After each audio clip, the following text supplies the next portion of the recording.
your Son, Jesus Christ.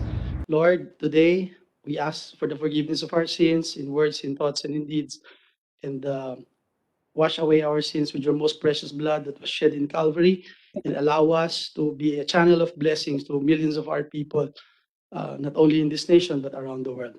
Bless this hearing, bless our entire Senate institution, headed by our Senate President Tito Soto, and into your hands we commend everything. We thank you and praise you. In Jesus' name we pray. Amen. Amen. Amen. Thank you. I'd like to acknowledge the presence of our colleagues who are physically present, members of the Andres Bonifacio Club of the Senate, Senator Pampilo Lacson and Senator Joey Villanueva, and those who attending virtually now who have already logged in the order of their logging in. Senators Pangilinan, Marcos, Villar, Hontiveros, Drilon, and Lapid. So far, we will acknowledge and inform the hearing on those who will be logging in shortly. This hearing is still being conducted in consideration of the resolution, adopted resolution number 98, principally authored by Senator Lacson, on the food security crisis brought about by the severe outbreak of the African swine fever. I want to make my opening statement very short so that we can maximize our time to get to the bottom of this with the limited time that we have, because whether we like it or not, we will have to terminate on or before 5 o'clock this afternoon. Unfortunately for this body, it seems that we did not receive sensible and clear answers to the most pressing questions raised by the members of this committee last Monday. We were not clarified, so to speak, particularly on the following. Number one, what are the bases used in recommending the increase of the minimum access volume, or the MAV? How did the Department of Agriculture come up with 400,000 metric tons as the recommended increase in the MAV? My question that time was, sino yung genius nang nag-recommend nito?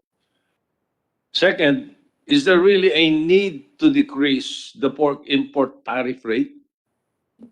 Third, can the increase in MAV and decrease in tariff rate actually solve the problems on the price of pork in the market as well as on food security? Fourth, has the ASF already been contained? While the Department of Agriculture answered in the affirmative, the hog raisers said otherwise. Fifth, is there indeed a pork surplus? Why is there an increase in the price of pork? Lastly, are there really fraudulent activities surrounding the importation of meat involving some officials? Today, my esteemed colleagues, ladies and gentlemen, our resource persons, our invited guests, the committee invited new resource persons in the hopes of being able to answer these lingering questions from this representation and the members of the committee. In that way, this committee could provide informed recommendations and craft appropriate legislations to efficiently respond to the ASF problem. So without further delaying the continuance of these proceedings, may I request the Secretary to acknowledge the presence of our invited resource persons for the record. And afterwards, the Secretary is hereby directed to administer the oath to all those resource persons who haven't taken their oath yet. Secretary Villarica. Thank you. So we'd like to acknowledge the attendance today of the following resource persons. From the Department of Agriculture, Secretary William Dar, attending virtually. From the Bureau of Animal Industry, BAI, Dr. William Medrano, attending virtually. From the Department of Trade and Industry, DTI, the Secretary is represented by Undersecretary Ruth Castello, attending virtually. From the Bureau of Customs, Commissioner General Ray Leonardo Guerrero, attending physically here in the session hall. together with Attorney Edward James D. Buko, Deputy Commissioner, AOCG, and Attorney Bener Bakiran, Deputy Commissioner, RCMG, and Eudes Nerpio, Customs Operations Officer 5, Section 1, Formal Entry Division, MICP. From the Bureau of Fisheries and Aquatic Resources, BIFAR, Commodore Eduardo Gongona, attending virtually.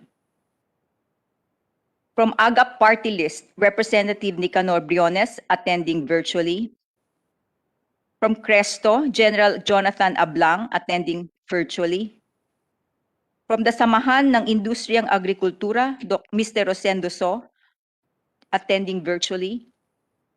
From the United Broiler Raisers Association, Mr. Gregorio San Diego, the chairman, attending virtually. From the National Federation of Hog Farmers Incorporated, Mr. Chester Warren Yeo Tan, attending virtually. From UP Los Baños, Dean Elpidio Agbisit Jr. from the College of Agriculture and Food Science, attending virtually, together with Professor Romel Sulabo, attending virtually. From the Philippines Futures Thinking Society, Professor Sherman Cruz. Former Director of the Bureau of Animal Industry, Dr. Ronnie Domingo. And from the Visayas State University, Dr. Edgardo Tulin, attending virtually.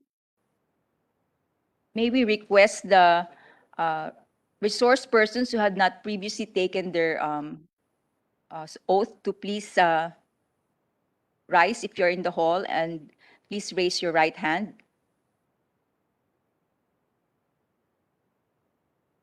Sino? Ablang, yes. From Cresto, compliance, attending virtually. Cresto. General Jonathan Ablang. Yes, madam. Yes. Good morning, ma'am. Was that called? Okay. Okay, please raise your right hands. Do you swear to tell the truth and nothing but the truth in this hearing? Yes, I'll do, madam. Thank you very much. That's all, Mr. Senate President. Thank you. For the orderly conduct of the hearing, we will allow our colleagues to start with the discussion by their questions. But just for today, we will allow those who were not able to ask and were present last time to ask their questions first before those who are physically present, and then we'll go to the usual order or traditional order. So we can start with, there are only two who were present and were not able to raise questions last time. The others did not really intend to ask. So we will start with Senator Aimee Marcos. Oh, but before that, the NEDA was asking permission to make a presentation. Please make the presentation short, if possible, less than 5 minutes. We will now acknowledge or recognize Secretary Carl Chua Mr. President, for your presentation. Go ahead. thank you very much, Mr. President, senators, colleagues in government, stakeholders, good morning. Thank you for inviting NEDA to this hearing to present our position on this urgent measure that will help ensure that pork supply is adequate and affordable, especially during this pandemic. In summary, every Filipino who eats pork, most especially the poor, cannot afford both an income loss due to the COVID-19 pandemic and higher food prices due to the ASF. The government's priority is to foremost boost domestic production and use importation only as the last resort. In fact, the Department of Agriculture has allocated billions to support hog raisers. However, after almost 2 years since ASF started, the data clearly shows that we cannot meet the total demand for pork only through domestic support. This strategy is not enough and has led to a spike in the prices this year. If not addressed, this could lead to more malnutrition and higher poverty. Hence, NEDA supports the temporary increase in the minimum access volume, or MAV, coupled with lower tariffs to help fill the deficit, reduce food prices, and ensure our food supply is adequate and affordable. Mr. President, please allow me now to present the details. The country currently has a huge supply deficit in pork, the Philippine Statistics Authority Swine Situation Report as of February 8, 2021 shows that the country's swine inventory decreased by 3 million heads or 24% from 2020 to 2021. This significant drop is caused by the African swine fever outbreak, which affected almost all regions of the country. The regions you see in red are the highly affected ones. Our projected carcass pork deficit for 2021 is around 477,000 metric tons. This is the difference between domestic production of carcass of around 1.2 million metric ton and the demand of around 1.67 million metric ton based on a 15 kilograms per person per year consumption. On the other hand, total demand is estimated at 1.67 million metric tons in 2021. The large supply deficit has led to a rapid spike in the retail price of pork. In March 2021, Philippine pork prices averaged 288 pesos per kilo or 36% higher and reached as high as 327 pesos per kilo in NCR or 59% higher. Before the supply shock, pork prices were relatively stable at around 224 pesos per kilo. The spike in retail price pushed meat inflation from 2.9% in September 2020 to 19.6% on average in the first quarter of 2021. While the overall inflation in March 2021 decelerated to 4.5% on account of slower inflation for other food items, the meat inflation increased to 20.9% and was the top contributor to overall inflation of 1.4 percentage points. This is the one that you see in orange under March 2021. The contribution of meat to overall inflation has even exceeded that of rice during the height of the 2018 inflation spike, where rice contribution to inflation peaked at a lower but still high 1 percentage point. So this is the yellow that you see in September. When we address rice inflation with the rice tarification law, rice ceased to be the main contributor of inflation and fell within the target range of the BSP, the inflation. In March 2021, rice inflation was just 0.9% and contributed only 0.1 percentage points to inflation. That is the yellow one you see under March 2021. Similarly, if we augment our hog supply with imports, we could see a decline in full-year inflation by around 0.4 percentage points, or from 4.2% down to 3.8%. This would fall within the central bank's target of 2 to 4%. Lowering inflation by ensuring adequate supply of pork is very crucial to some 95 million Filipinos who rely on pork for their regular diet amid this pandemic. On the other hand, the proposal to increase the MAV for pork from 54,000 to around 404,000 metric tons by the Department of Agriculture is consistent with the supply deficit estimated by NEDA.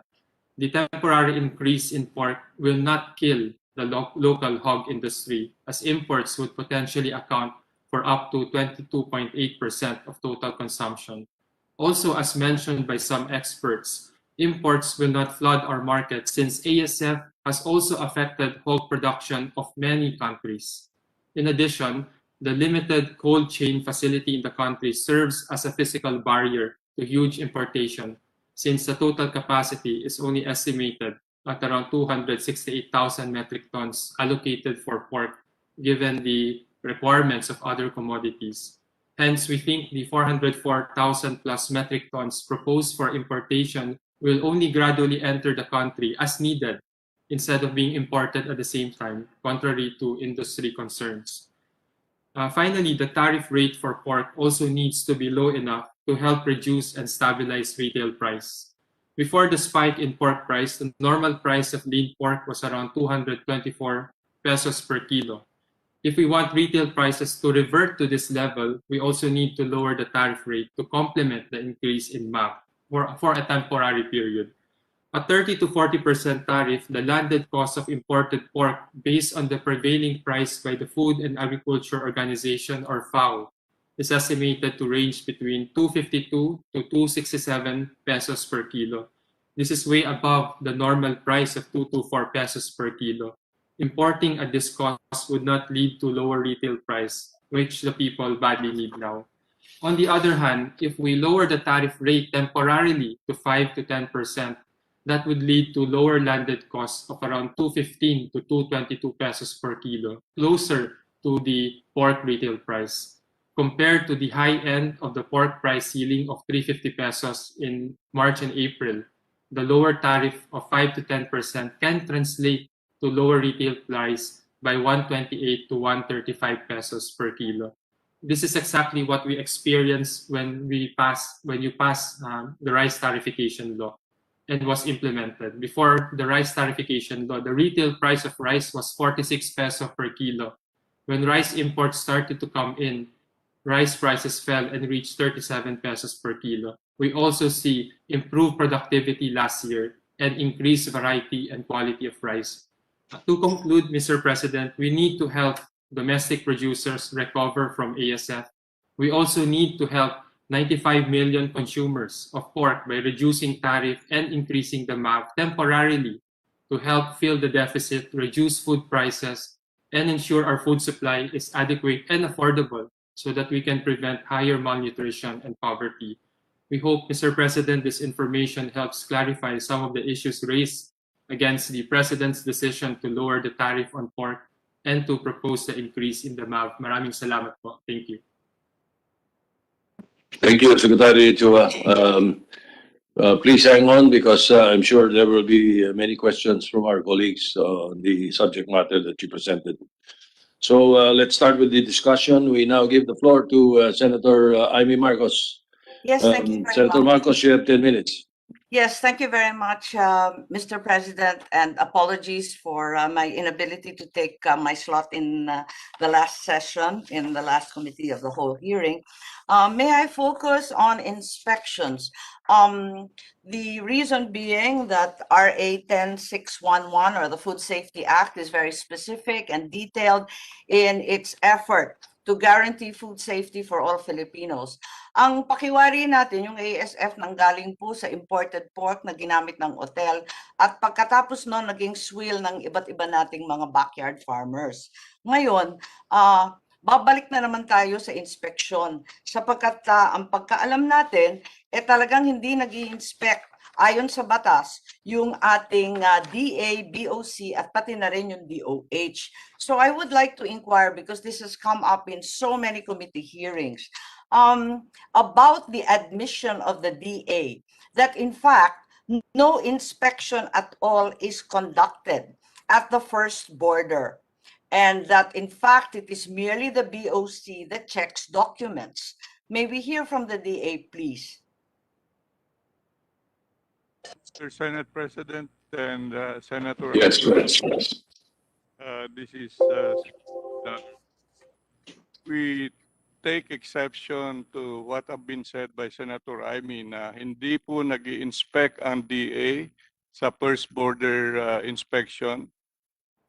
We are doing that religiously. Ako, Secretary, it was an admission made in the Congress. It wasn't my statement po. That's why we are mentioning now po, Senator Aimee, Mr. Chair, na jointly with BOC and our people from 𝘬𝙗 does open the cargo upon arrival. And that's the first border inspection. And once that is done, this is sent to the second border inspection, where NMIS is there to critically open everything in the cargo. I can ask our Director of 𝘬𝙗 to expound on this, Senator Aimee. Yes, we've heard him in the past, Mr. Secretary. May I just inquire, the President has allocated 2 billion for the establishment of the ACEAs. However, on many occasions in the Committee of Agriculture headed by Chairman Villar, the DA has bemoaned the fact that you have not been able to fully activate the 5 facilities mandated by law. yung Manila South, Subic, Batangas, Cebu, saka Davao. At kulang na kulang kayo ng technical personnel. At pati yung DOH hindi nagpapadala ng tao samantalang nasa batas maliwanag na kailangan DOH at DA ay sama-samang magtutuklas ng anumang sakit na pumapasok. Thank you po, Mr. Chair, Madam Senator. Maraming salamat po.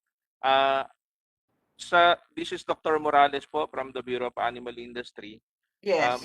Senator, Mr. Chair, we are now currently working with the PPA. Initially po, isa lamang po doon sa 5 na nabanggit na first border inspection area, yung ASEA po, kung tawagin natin, ang may budget po. Budget is about 521 million at ito po yung ating intended ilagay po muna sa MICP. At Director, ito po, pagkaalam namin, Director, ano nangyari dun sa 2 billion na nakalista para dun sa 5 CEA? Kasi 2 billion na nakatakda para sa food safety po. Madam Senator, yun pong 2 billion, yun po yung total project.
Libong kilo na ang pumasok sa amin. Madam Chair, ang pag tinignan po natin ang Food Safety Act po kasi local government units po ang nakakasako po sa mga... Tama. Kaya nahaharang. Kaya nga nahaharang namin sa border. Ngayon, ang tinatanong ko, in the first place, paano yan pumapasok? Kasi di ba dumadaan naman ng customs yan, dumadaan naman yan ng DA, ng NMIS, first and second border control.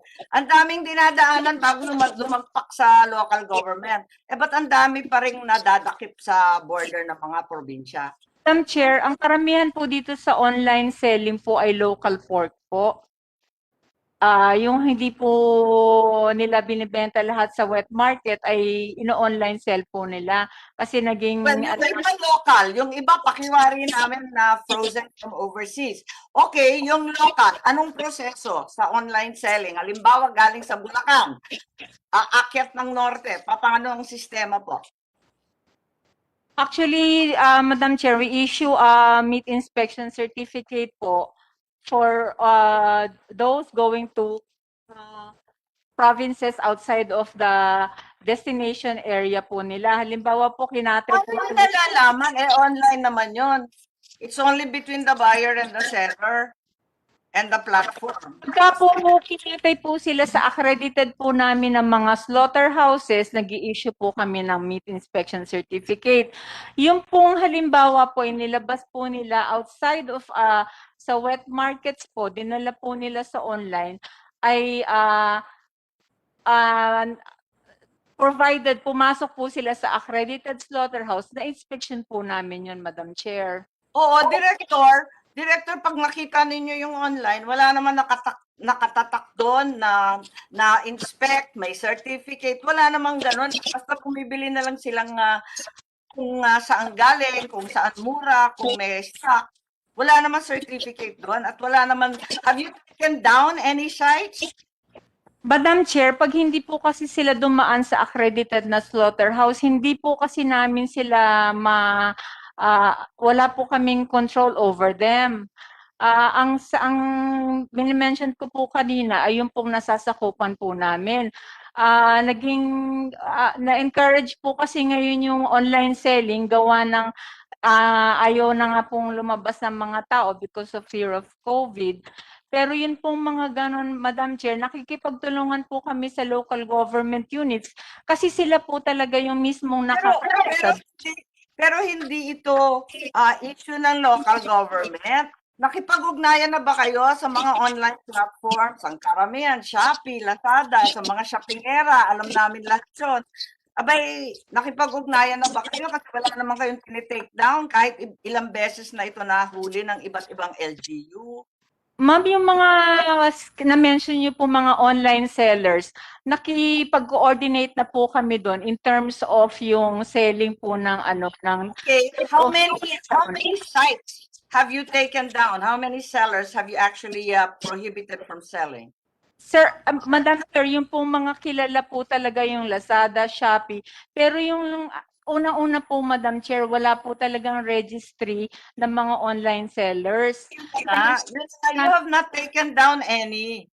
Kaya nga sinasabi ko, binabagsak na naman sa LGU, pero in fact, yung National Meat Inspection, di ba yung mandate ninyo, yung Disease Prevention and Control? Yes, Madam Chair, yun nga po ang mandate namin. Pero sa Food Safety Act po, dapat po ka-coordinate po namin ng local government units. Pero after the fact na, sa online selling, after the fact na yung LGU nandyan na dumating na sa border Dapat mulat sa pool, hindi magbebenta. Wala naman po kasi, Madam Chair, na violation pagka po bumili sila halimbawa sa accredited po namin na slaughterhouse o sa cold storage facility. Kasi ano naman po ang trade doon. Provided po, ang na-inspection po namin, lahat ng karne po. Ang sinasabi po ninyo, kapag online selling, wala kayong coverage. Bahala na yung LGU, dumakip sa border control. Kasi wala naman talagang binabanggit yung Food Safety Act kasi di pa uso nun Gumagawa nga po kami, Madam Chair, ng action with the local government at saka po sa... Pero nandun nasa border na, wag na lang yung LGU. Ang sinasabi ko, palibasa naging laganap na yung online selling, wala ba tayong naiisip na action dito? Kasi kinakalat lang natin ang kinakalat yung ASF na yan. Madam Chair, may mga tao din po kami sa may quarantine stations po kami. Pagka po nasasabat na po doon, kasi minsan po nakikita po natin, ang kanila pong sasakyan ay... I understand, Director, but I think it's important that we really stop this propagation of infected meat, local or otherwise, at the source. Kasi too late na dumating na. Sagot nito. Senator Aimee, may intercede? Yes, please. Yes, please. I just want to... I just want to tell GA that pag hindi kailangan na hindi nangyayari yung before, may nangyari na ngayon, online selling, di gumawa kayo ng system how to control this. Ba't mo sasabihin local government ng local government? Bakit nyo ipapasa ang responsibility nyo sa local government? Hindi nyo ba naisip na nauso na yung online selling? So you have to control that. Ba't ganyan ang mga sagot mo? Parang pinapasa mo yung responsibility mo sa local government. Ba't mo hindi harapin yung Di sabihin mo kay Senator Aimee na pag-aaralan po namin ito, paano namin i-control ang online sellers para to make sure na yung kanilang itinitinda hindi nagsasabog ng ASF sa buong Pilipinas. Ganun ang sagot. Huwag ganyan ang sagot na parang ayaw mo i-take yung responsibility. Maraming salamat po, Madam Chair, sa inyo pong suggestion. Inumpisahan na po namin yan. Hindi pa lang po talaga na nalalagay lahat sa... pero we appreciate po your suggestion po. Maraming salamat po. Madam Chair ng Agriculture. Yun nga, kaya nga dismaya po kami kasi bakit ganun yung mga sagot nila. At pati rin na dun sa inspection to first border, wala rin pakialam kahit wala yung DOH, kahit wala yung lab, na-inspect na. Ang balibalita pa, sinisira pa yung GPS at yung mga driver, dire-diretso, pupunta na lang sa iba't ibang market. Wala nang cold storage, wala nang inspection, wala nang maski ano. Pwede ba naman yun? Ang dami-dami nang ang sakit, may COVID pa. So, maraming salamat po. I don't know how much time I have, but certainly. We wanted to hear, following the line of questioning of Senator Villar, how much of our pork supply before the ASF struck derived from the Visayas and Mindanao areas, which until very recently were almost entirely ASF free. Nandito si Chester, nandito yung DA. Sa meat supply po, sa pork supply, di ba marami rin naman ang galing sa Bixmin?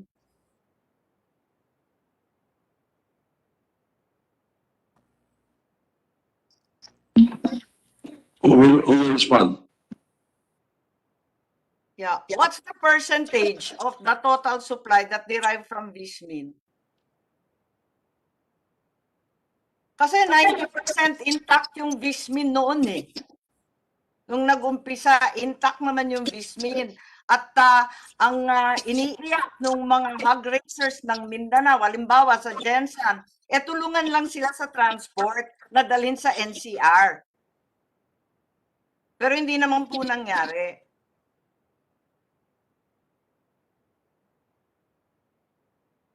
Who's responding? Pwede Go ahead, Secretary Dar, go ahead. Salamat po, Mr. By the way, Senator Marcos, your time is up, but you can wrap up. Go ahead. Yes, thank you very much.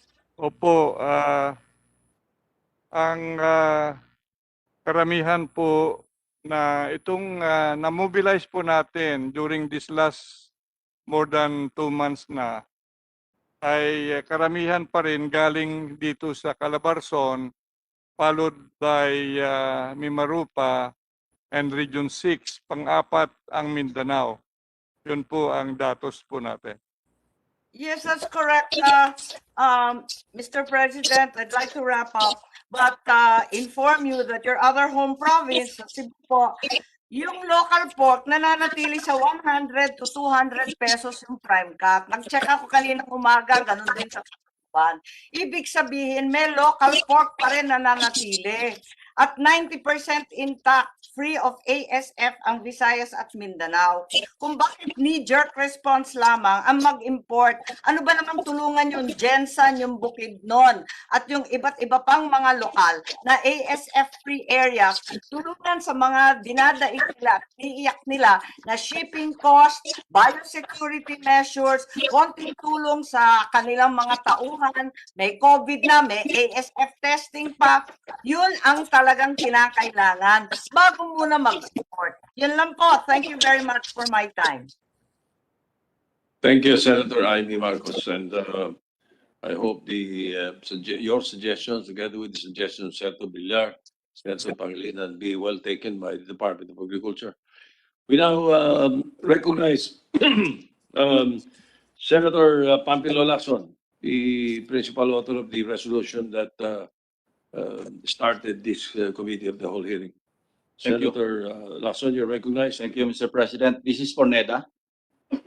In your projection of the pork shortage, did you factor in the 50% contraction registered by the hotel and restaurant operators? That's huge, 50% contraction, and yet yung demand, yung projection nyo for the demand for pork, medyo mataas. Please. Thank you, Mr. President. Senator Lacson, we are using the per capita consumption. So whether it is taken from the home or sa hotel or sa restaurant, people will still have to eat pork. So meron ng shift in location where they consume. So we use the 15 kilo per person per year po in our demand estimate. Well, with all due respect, Secretary Carl, you should have factored that in, ano? Kasi My question is, how many kilograms of pork ang nako-consume ng hotels and restaurants prior to the pandemic? Para ma-determine natin yung quantity ng 50% contraction on a monthly or yearly basis. Mr. President, I will get back on the data, but if I may explain now, we did not segregate that, as I mentioned, because people will still eat pork whether they are at home, restaurant, or hotel. In fact, Mr. President, the mere fact that the prices went so high and even exceeding rice suggests that the shortage is also severe, even if we have to make adjustment for the source of their eating the pork. Thank you. Parang medyo it defies logic, Mr. Secretary, na karamihan ng mga hotels and restaurants sarado, pareho pa rin ang kakaining pork ng mga tao. Mr. President, yun. sorry po, Mr. President, Senator Lacson, there is, I think, a diversion of where they eat pork. That is our assessment po. Anyway, the next point, yung projected cost, ano? Ang projection nyo sa cost to import is 250. I have here some, we call this from the records of the Bureau of Customs. Ano? Yung, eto this is from the Bureau of Customs. And I'd like Commissioner Guerrero to confirm this because this came from you. Pork importers without even without an increase in demand and the lowering of tariff are already profiting, by a significant margin. Ang sabi ng Bureau of Customs, yung CIF, Cost, Insurance, and Freight, as of 7 January 2021, very recent ito, per kilo of pork is around 93 pesos and 82 centavos. Is that a correct figure, Commissioner Jagger? Yes, sir. Yes, 93 pesos and 82 centavos.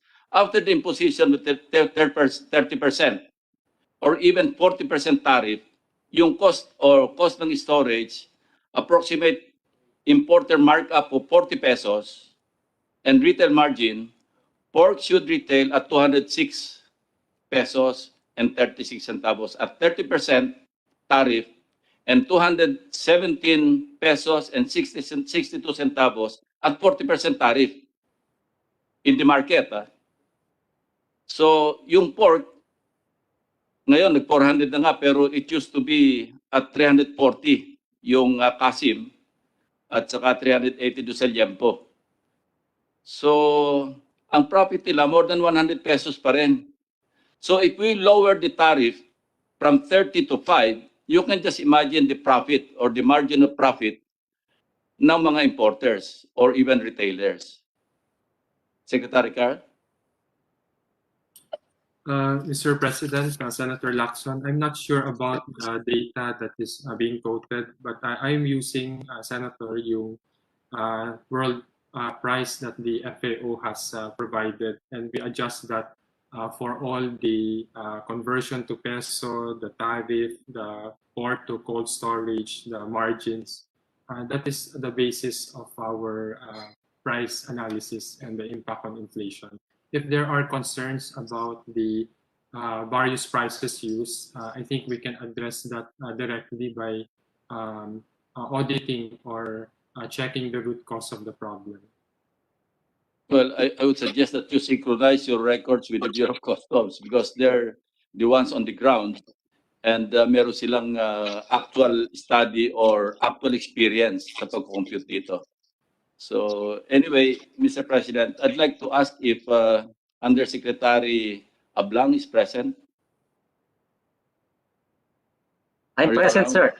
Yes, sir. Okay. Yeah. Two issues, yung minimum access volume allocation, yung MAV allocation, at saka yung cold storage warehouse. First, kindly walk us through, yung committee members, yung process ng allocation of the MAV of pork importation granted to importers and consignees. Please. Yes. Yes, Mr. President, Senator Lacson, sir. allow me po, sir, to present a briefing in regard the questions you have posted. So, i-share ko lang po.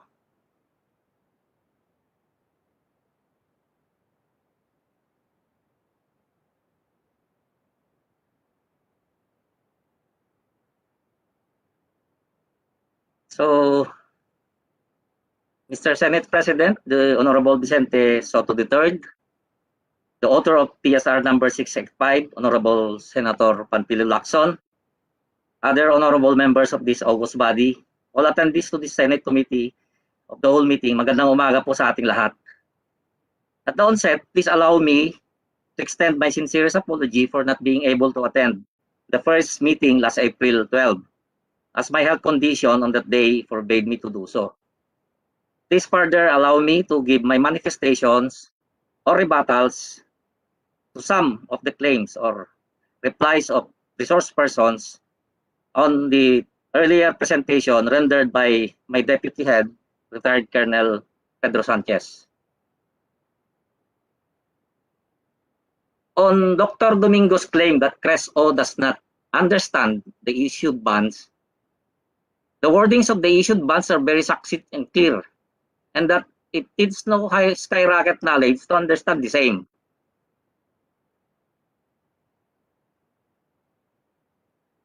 For example, yung DA Memorandum Order Number 43, dated September 14, 2020, which imposed a temporary ban on the importation of pigs and their products and byproducts, including pork meat, pig skin, porcine processed animal proteins, and semen originating from Germany, and calls for the stoppage and confiscation of all shipments of these commodities by all DA veterinary quarantine officers in all major ports.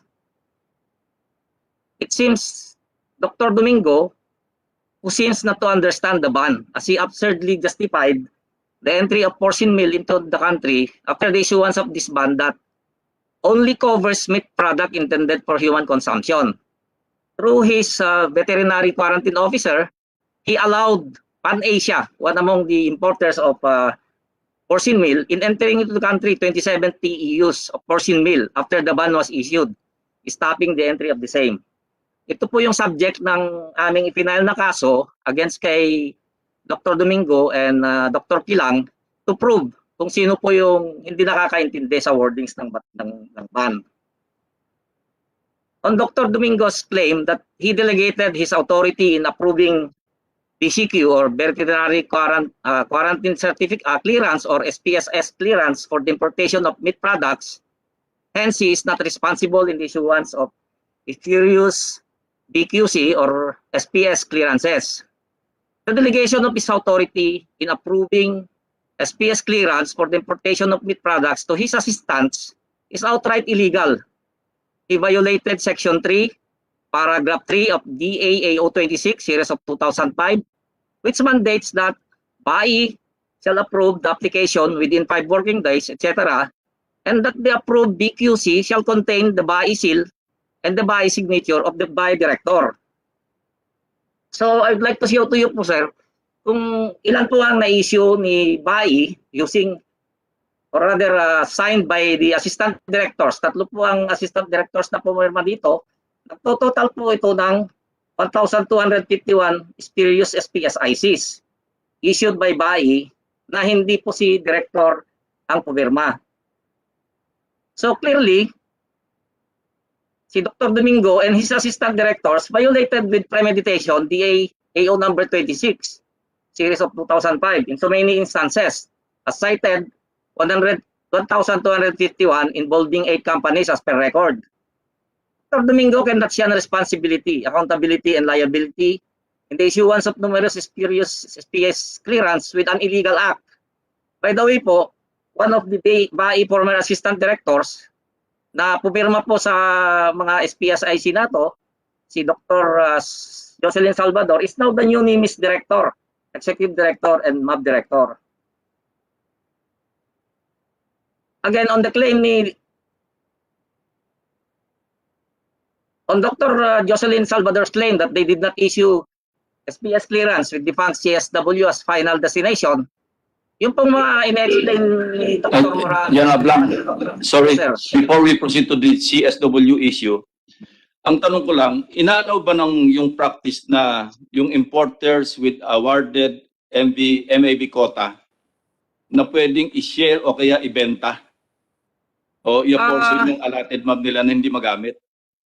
In fact, sir, after your expose on the MAB controversy, may mga reports po kaming na-receive, though unverified reports ito, na ibinebenta po ng mga recipient ng MAB in quota, mga lucky importers, at tulad po nga ng sinabi ninyo na mangilan-ngilan lang naman po yung mga importers na nai-issuean ng MAB in quota for the pork. At accordingly, doon sa report na na-receive namin, doon wala ho kaming documentary evidence to show na ibinebenta po nila ito. Yes, but the proper procedure is, pag hindi na-consume yung 80%, may penalty, hindi ba? Ang penalty is to recall the unused in fact, sir, yan po quota. yun ang balita namin, sir. Hindi kasi ako privy sa management ng MAB. Pero ang accordingly, they had to confiscate or kunin po nila ulit yung hindi na-utilize na MAB quota. Pero ang nangyayari po niyan, ang sabi ng informante ay ibinebenta na po nila sa mga hindi nakabili or nakakuha ng MAB quota. At yun nga po, accordingly, kung binebenta po nila ito ng 5 pesos per kilo, kasi kung 30% po yung tariff for MAB in quota at may benta po nila ito ng 7 pesos, madali po nilang mariko yung kanilang expenses. Kasama na po yun yung allegedly na 5 pesos. Kindly confirm, no? Because I got this information from sources inside the Department of Agriculture, particularly sa issuance ng MAB. Ano? So, bago ma-awardan ng MAB, di ba raffle dapat ito? Accordingly, sir, yun po ang nabalitaan ko na niraraffle po yan, sir, okay, raffle. sa few importers. Okay, so raffle. Ang information is, bago ma-awardan ng MAB quota, naglalagay ng 5 pesos. And pag hindi nagamit or pag binenta, pwedeng ibenta ito ng 7 pesos. Yes, sir. Yan yung information na receive namin. Excuse me for a while. Kikita siya ng 2 pesos per kilo. So, yun naman bibili, kikita pa rin, di ba? Kasi kung, halimbawa na lang, 100 pesos per kilo. So, sa 30% na tariff rate, dahil in quota siya, opo. Ang cost niya is 130 plus 5 pesos na sinasabing tongpats, di ba? So 135. Pag binenta ito ng 7 pesos, so yung bibili for na dapat out quota, therefore 40%. So 140 yung cost niya dapat. Yes, sir. So between 140 pesos na cost noong walang awarded quota and 137 because of the 2 pesos additional, na yes, kikitain naman ng recipient ng MAB quota, mas mababa pa rin yung magiging cost niya kasi instead na 140, because 40% yung tariff, magiging 30% plus 7, that's 137 pesos. Yes, sir. Tama? Yes, sir. So, since your mandate is to, di ba, ikaw yung compliance, regulatory, enforcement, for security and trade office. And trade office, okay. And you are being tasked to monitor, hindi ba? Kasama yes, sa sir. mandate. So as per your monitoring, of course, limited naman yung powers mo because you cannot, you can only investigate and monitor, but wala ka namang capability or power to issue subpoenas para makapag-subpoena ng mga records. At any rate, so paano yung accounting mechanisms na ma-ensure yung MAB allocation will be used solely by the MAB licensees and not by any consignee or importer? Paano nyo na monitor ito? Actually, sir, I have said, sir, Or we go to the CSW issue, Yes, sir. Wala, hindi po kami privy sa management ng MAB, pero ang recommendation po dyan, sir, is to strictly monitor yung utilization po ng MAB in quota. Whether or not na-utilize po yan o hindi ho binibenta ni MAB in quota recipient. Accordingly po, sir, para malaman kung ito ay naibenta, titignan lang po yung receipt ng cold storage monthly receipt with BIR stamp, kasi po kung ang nakalagay po doon sa may BIR stamp ay hindi po yung recipient ng SPSIC ng MAV in quota ang nakalagay na kliyente, eh most likely po binili po ng kliyente ng CSW kay importer na siya yung recipient po ng MAV in quota ng pork. So yun po yung tip po ng isang importer yan na nakausap namin, na ganun po yung nagiging kalakaran. Ang term po nila dyan is reality on the ground, na instead na yung si recipient ng MAV in quota ang magbabayad po ng rentals sa CSW, eh hindi naman po talaga papayag yung recipient ng MAV in quota na siya magbayad, kasi hindi naman po siya ang nag-store doon sa storage ni CSW na kinontrata po nung nakabili ng MAV in quota from those who were issued ng allocation. Yeah, so that would explain why merong top 4 importers na recipients ng MAV allocation, kasi nare-register pa rin sa pangalan nila yung ibinenta nila because Yes, sila sir. talaga yung licensee, hindi ba? Opo, opo. So after nung raffle, hindi nagamit, ang penalty lang is recall. Pero So, kung ma-justify niya na nag-purchase siya locally, walang penalty, hindi rin i-recall. That's another issue altogether. No? So, anybody from the DA, can you furnish the committee of the whole the entire MAV allocations that you issued from January 2018 to December 2020, listing the names of the importers to whom these allocations were given, yung quantity of importations they were allowed to bring in to the country, and their utilization of the respective allocations. Secretary Dar, can you furnish the committee that? Mr. President, with the indulgence of Senator Ping. May we get the response first of Secretary Dar? We will, Yes, Mr. President. we will submit that, Mr. Chairman, Senator Ping. Thank you very much, Secretary. All right, with the permission of Senator Lacson, go ahead, Senator Rivera.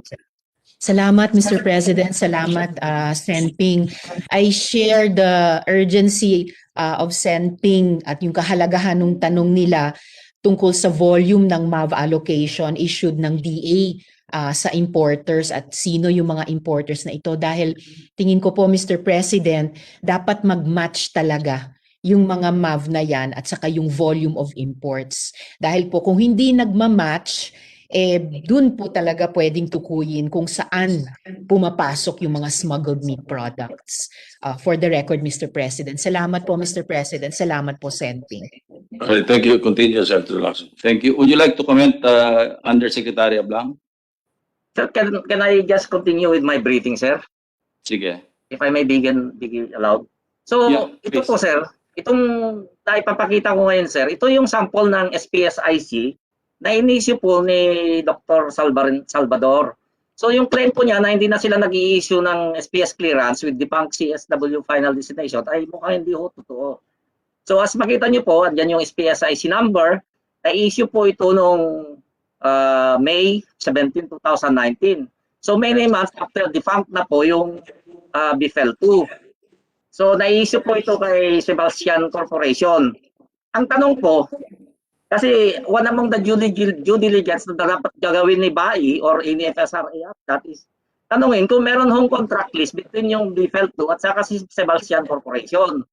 Eh most likely wala ho kasi defunct na po si BFL2 eh. Paano siya magkaroon pa ng contract list? Na isa sa mga requirements po bago po may sulat itong CSW as BFL2 doon sa kanilang SPS import clearance. Ito rin po yung sample na pati sa intercommerce, andun pa rin po yung mga storage warehouse ni BFL na matagal na kong defunct. Kasi itong application na ito, ni Sebastian Corporation, ay dated po ito ng October 27, 2020. More than 2 years after po na defunct na po yung BFL.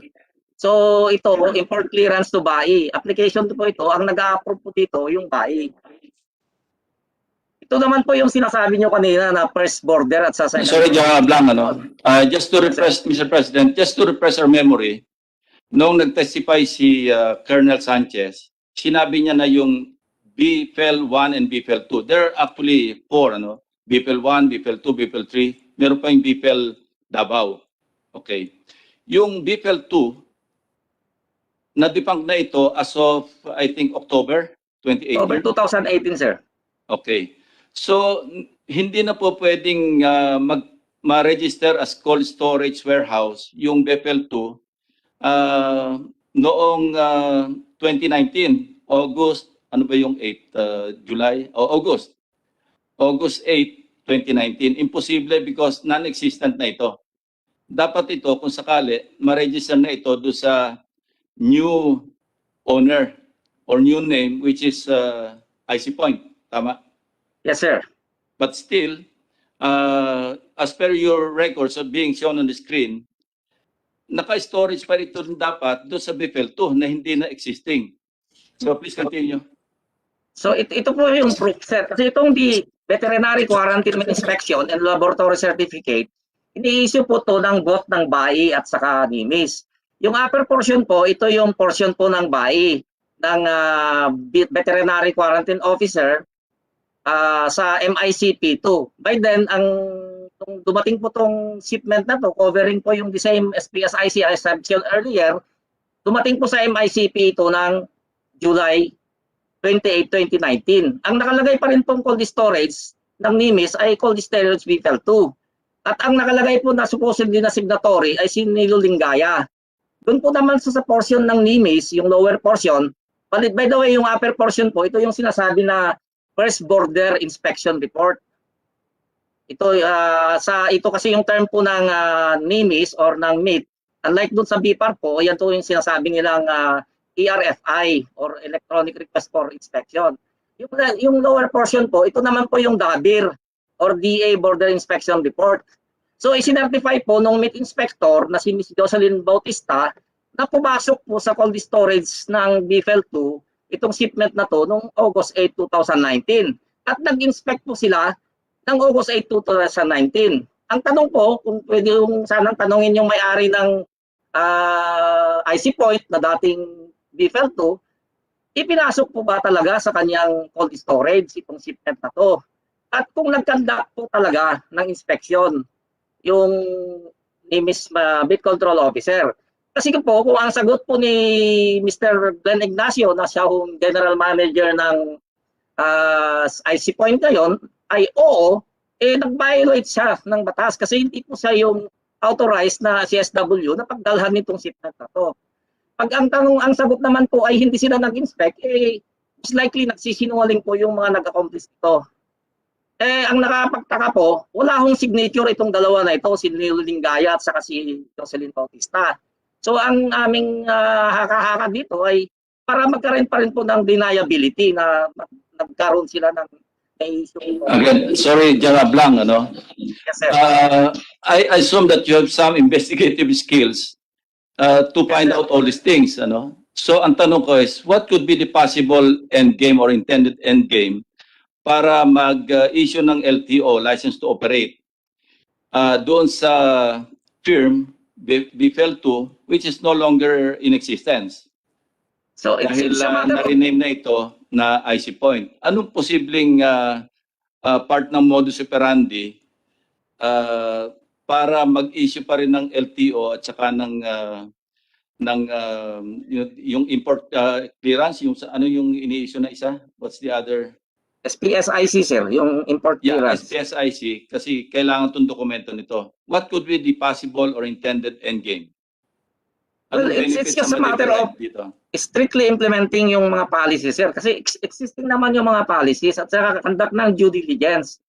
Kasi kung tulad yan po, sir, non-existent na, bakit nabigyan pa ng LTO at nabigyan pa No, I'll venture a guess, Undersecretary Blanc, I'll venture a guess. Kaya naka-register yung hindi na existing, ang possible na intention nito mag-divert, di ba?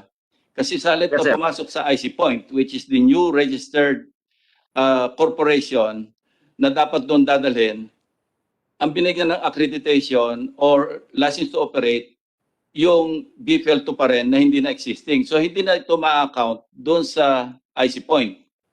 Or in the case of BPhil 1 and BPhil 3, dapat doon sa BBS, yun ang new owners. These are second and third generations noong Ignacio family, hindi ba?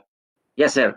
And I cannot see any connivance between the new owners of the BFEL 1, 2, 3 and the importers. What I can see here is a possible connivance or conspiracy between some officials of the Department of Agriculture, particularly sa BAI, because this does not only cover BAI, hindi ba? Yung SPSIC, as you mentioned, or as your assistant Karen Sanchez mentioned during the first hearing, there are around 5,600 plus spurious, di ba?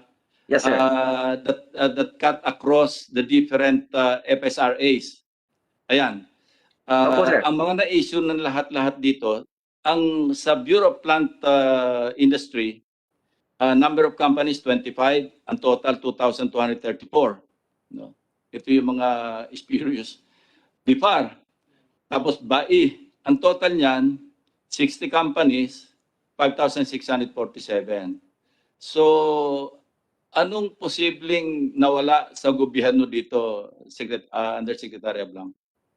Marami po, as I've said dun sa aking final statement, na hindi lang po apektado yung food safety, hindi lang po apektado ang food security, hindi lang po apektado yung government tax collection, kundi pati po yung national security ng bansa natin. Kasi without inspection, kung non-existent po yung cold storage, wala na po talagang inspection na nangyayari. Kung hindi natin alam kung ano yung pumapasok. Lahat po ng mga antisocial commodities such as weapons of mass destruction, drugs, at nakita naman po natin yung mga magnetic lifters, pwede na po pumasok dyan. Mr. Chair? Mr. Chair, may I be allowed to speak po? This is Dr. Salvador. Dr. Salvador, with the permission of Senator Lacson, yes, of course, Mr. President. Dr. Salvador, yes, go ahead. Salamat po. Gusto ko lang pong i-clarify na yung pong warehouse, existing po siya, hindi naman po siya nawala. Nag-change lang po ng name. Pero yung during the transition, meron pong nagaganap na inspection kasi hindi naman po namin pinull out yung tao namin. Nagpalit lang po ng name yung VFEL to 𝑖cy Point. Pero nandun po yung mismong facility. Hindi po siya nawala. Kaya ang problema, Dr. Salvador, tama po kayo, pareho rin ang address or addresses ng dalawang bagong CSWs. Kaya lang, ba't mag-i-issue pa kayo ng LTO separately sa isang defunct or dapat delisted na? Di ba dapat sa system nyo, ma-delist na yan kasi hindi na nga siya registered sa SEC.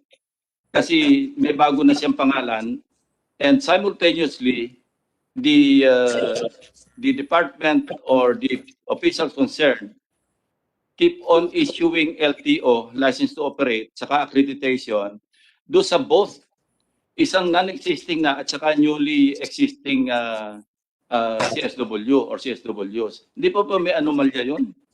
Mr. Kasi Chair. nakikita ko lang intention dito, isa lang eh. Kasi pag naglagay ka ng accreditation sa isang hindi na existing, bakit hindi nyo in-update ng issue nyo ng accreditation at saka license to operate yung bagong pangalan na nando sa parehong address? 4 months nang nawala yung, I think, BFEL 2, pero nag-i-issue pa rin kayo ng accreditation saka license to operate sa BFEL 2. Di ba dapat ang i-issue niyang license to operate saka accreditation doon na sa 𝑖cy Point? Tama which po. is the new name. Tama po yun, sir. Hindi na paano yun? issue po ng LTO sa BFEL 2. Ang in-issue na po yun sa 𝑖cy Point. Transition po yun, sir, pero wala na po kaming in-issue sa BFEL 2. At in-update po namin yun sa aming pong service provider. As we speak, Dr. Salvador, delisted na ba yung BFEL 1, 2, and 3? I don't think so. Andiyan pa rin yan. We check. Sir, as of March po, wala na po yun, sir. Napalitan na po sila ng pangalan ng 𝑖cy Point at saka po ng VVS.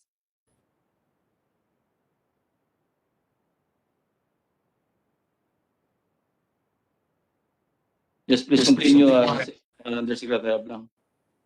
No, before The you dates won't continue, lie eh. Nandyan yung mga dates eh. As of May Sa 2020, list po namin,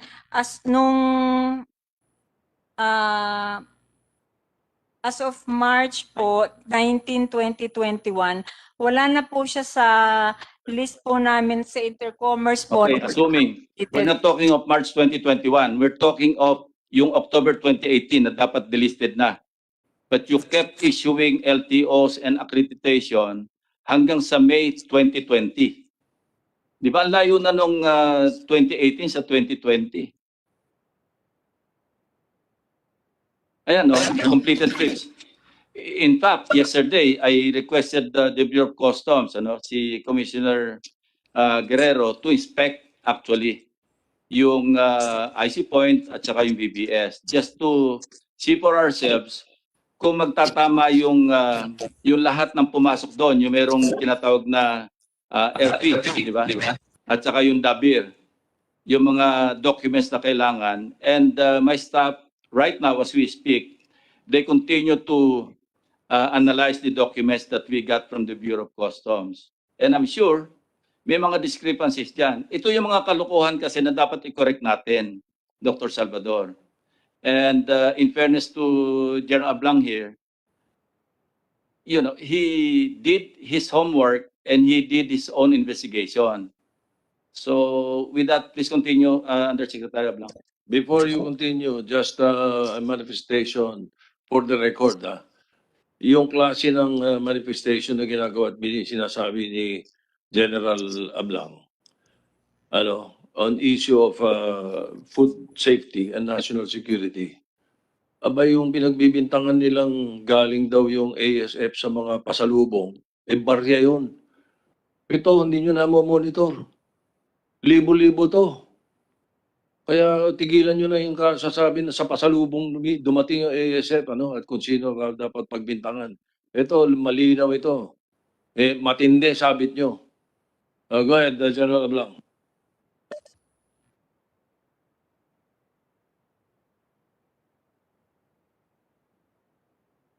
Go ahead, General Ablang.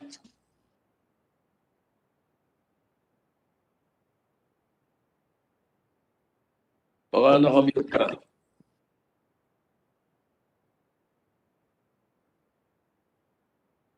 We cannot hear you. Please.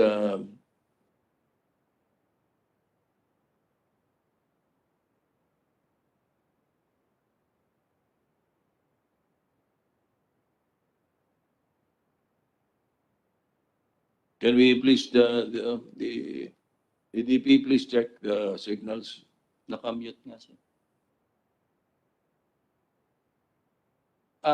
Isingit ko na lang, Mr. President, habang nakamute pa si General Ablang, We're only talking here of pork, hindi natin namalayan ito. In 2017, upon also the recommendation of the officials, nag-issue ng EO23. Ito yung sa poultry, sa chicken naman ito. Now, ano sinasabi? Issued in 2017. Ang sinasabi doon, nilower yung tariff from 40% to 5%. Para sa chicken naman ito.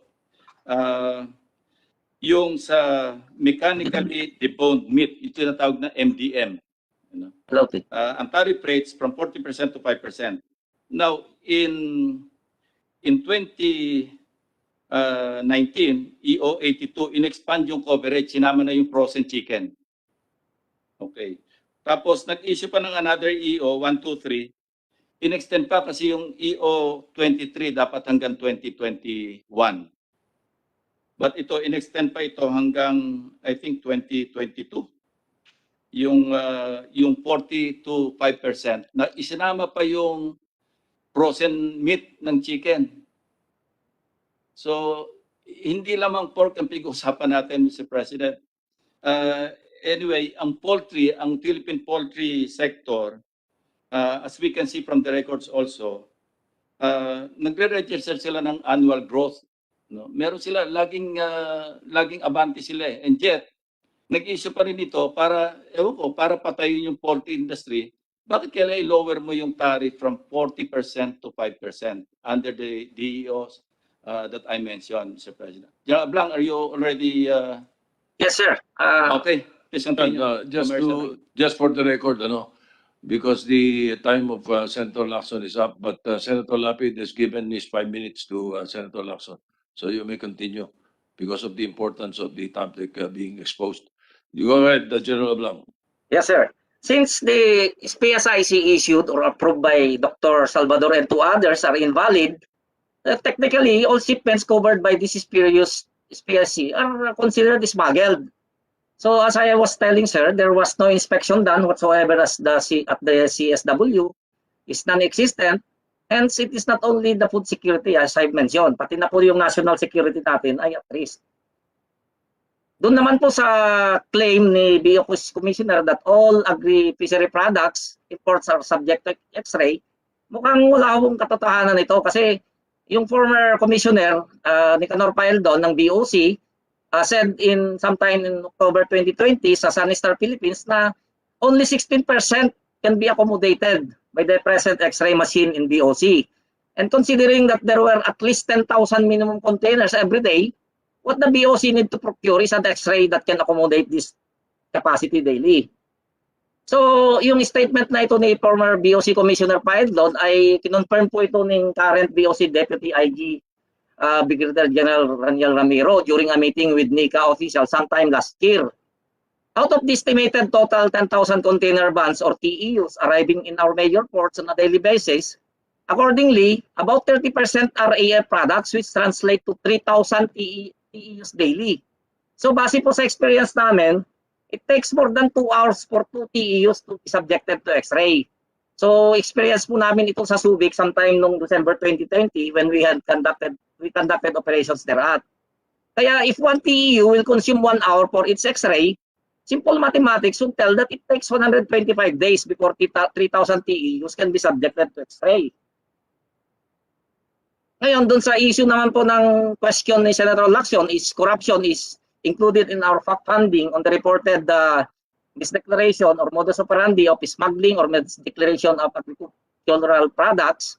Yes, as reported earlier by Colonel Sanchez, there were more than 5,000 SPSICs issued spuriously by 𝘬𝙗, BPI, and BFAR to 50 companies.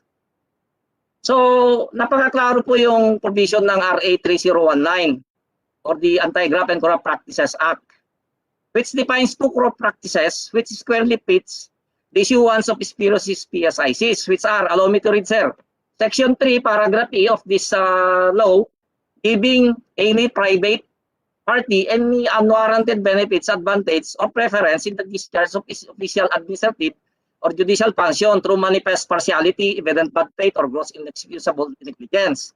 Yung paragraph K naman, sir, under the same section, knowingly approving or granting any license, permit, privilege, or benefit in favor of any person not qualified for or not legally entitled to such license, permit, privilege, or advantage.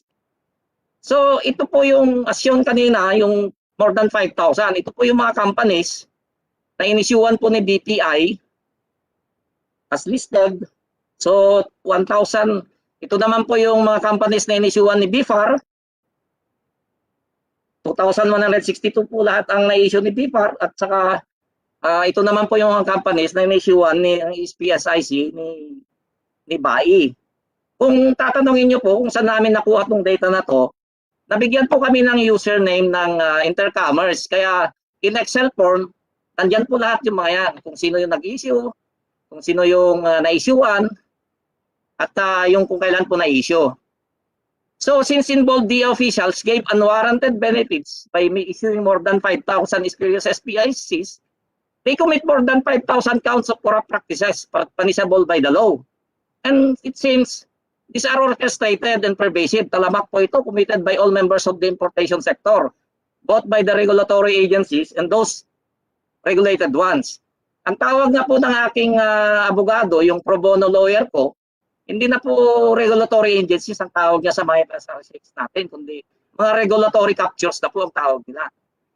So ang mind-boggling question dito is, what could be the more than 5K reasons or favor given in return by these 60 company importers when they were given unwarranted favors by unscrupulous DA officials? So ito po yung tanong na it behoves for us really to conduct an informal investigation on these reported anomalies so that the truth will all set us all free. So, na-discuss na po natin ito kanina yung mob controversy. And so,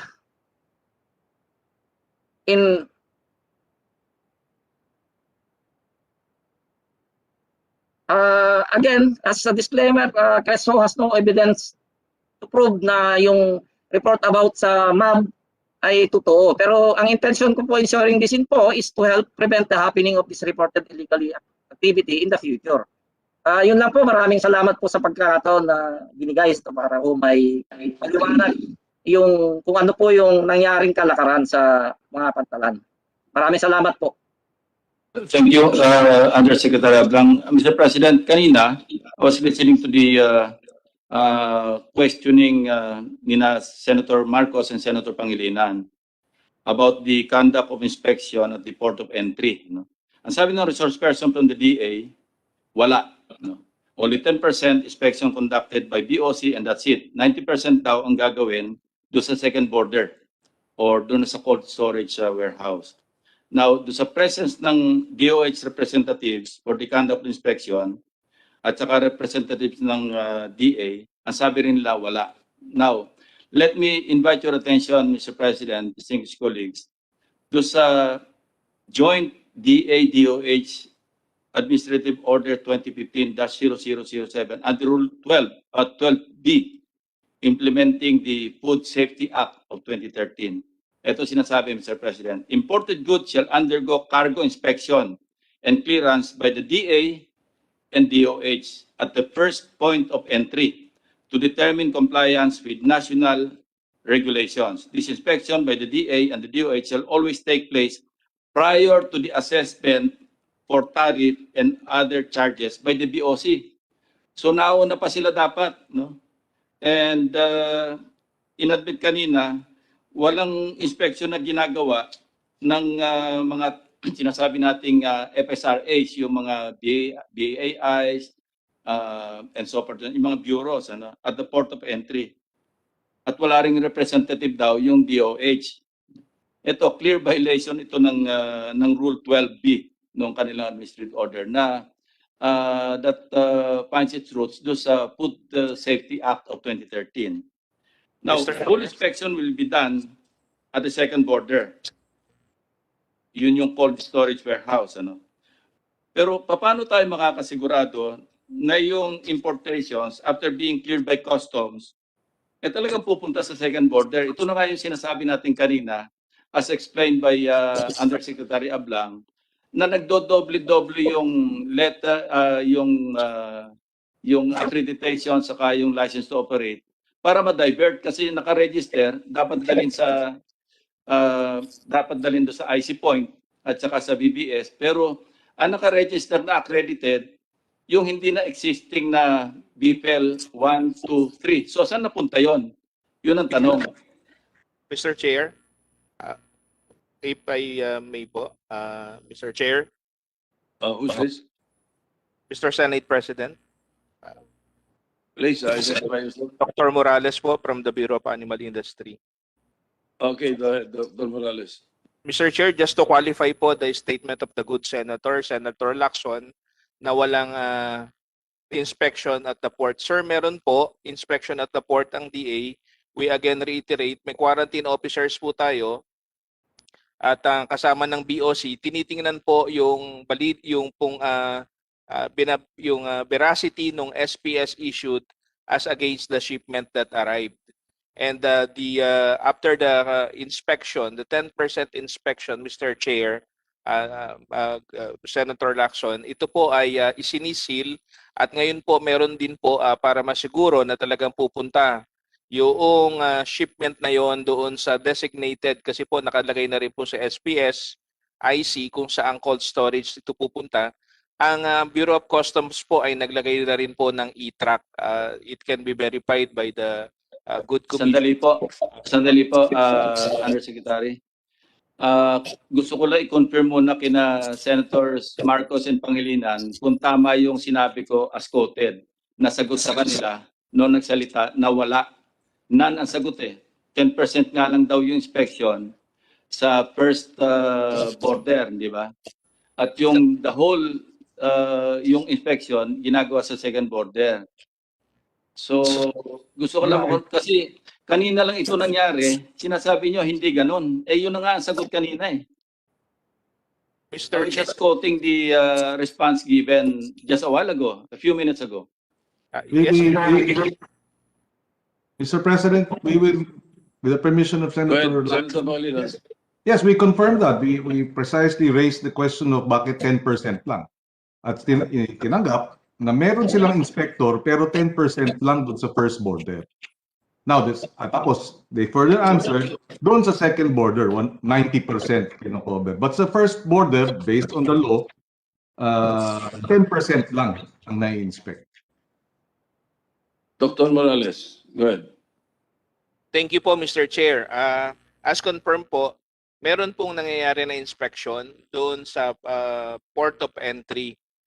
In the absence po nung sinasabi nga po natin na ASEA, hindi po na ilalabas lahat yung buong shipment. Thus, we say it's only 10% inspection. At naglalagay po tayo ng safeguard, naglalagay po ng seal, itinatag po si NMIS para po nang sa ganon, sigurado po na masalo ni NMIS yung na-inspect po doon sa port of entry ay masalo ni NMIS doon po sa second border inspection area.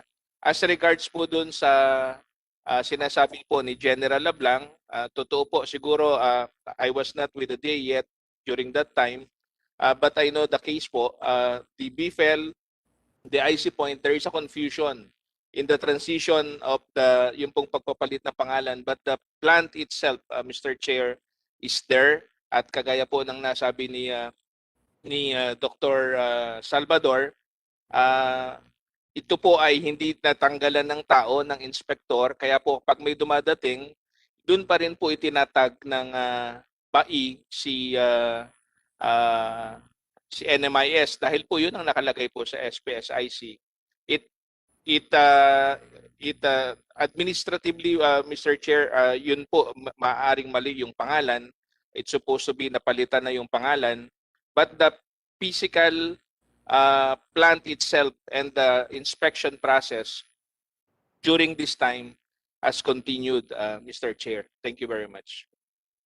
Mr. President. Senator Marcos, with the permission of Senator Lacson, go ahead. Yes, thank you very much, Mr. President and Senator Lacson. Like Senator Pangilinan, I am confused by the answers of DA. Ang sabi po ninyo kanina, talaga naman walang planta doon. Wala naman kayong lab, walang facility, wala nga kayong yung mga ASEA na sinasabi. Bakit sinasabi ninyo ngayon na merong inspection? Di ba, ayon sa batas, sa Section 12, maliwanag sa food safety at ganun din sa Joint Administrative Order na kinote Senator Lacson, na kinakailangan ite-testing yun, kukuha ng sample, dadalhin sa lab at ite-test kahit man 10% yun. Paano nga gagawin yun? Samantalang ikaw na nga nagsabi kanina na under negotiation yung kauna-unahang lab ninyo. So ibig sabihin, wala talaga. Anong gagawin dun sa 10%? Bubulat-latin, titignan, kung titignan man lang, at wala namang alam yung mga yon, iilan lang sila. Kasi alam ko, na iilan lang yung permanent employee, yung iba kung sino-sino lang hinahatak ng mga contractual. Hindi po ba? Yun ang daing ninyo dun sa Agriculture Committee hearing. Paulit-ulit ka po. Answer po sa good Senator Marcos. Good. Thank you po, Mr. Chair. Thank you po, Senator Marcos. BOC po can confirm the presence of the quarantine officers during the inspection at it is being jointly done with them. Yun pong kawalan nung ASEA, it does not prevent us po, Madam Senator, from doing the inspection. Yun pong tinatanong ninyo kung paano kukuha ng sample. I just want to clarify, may surveillance po ang NMIS and samples are collected at the second border po if need be.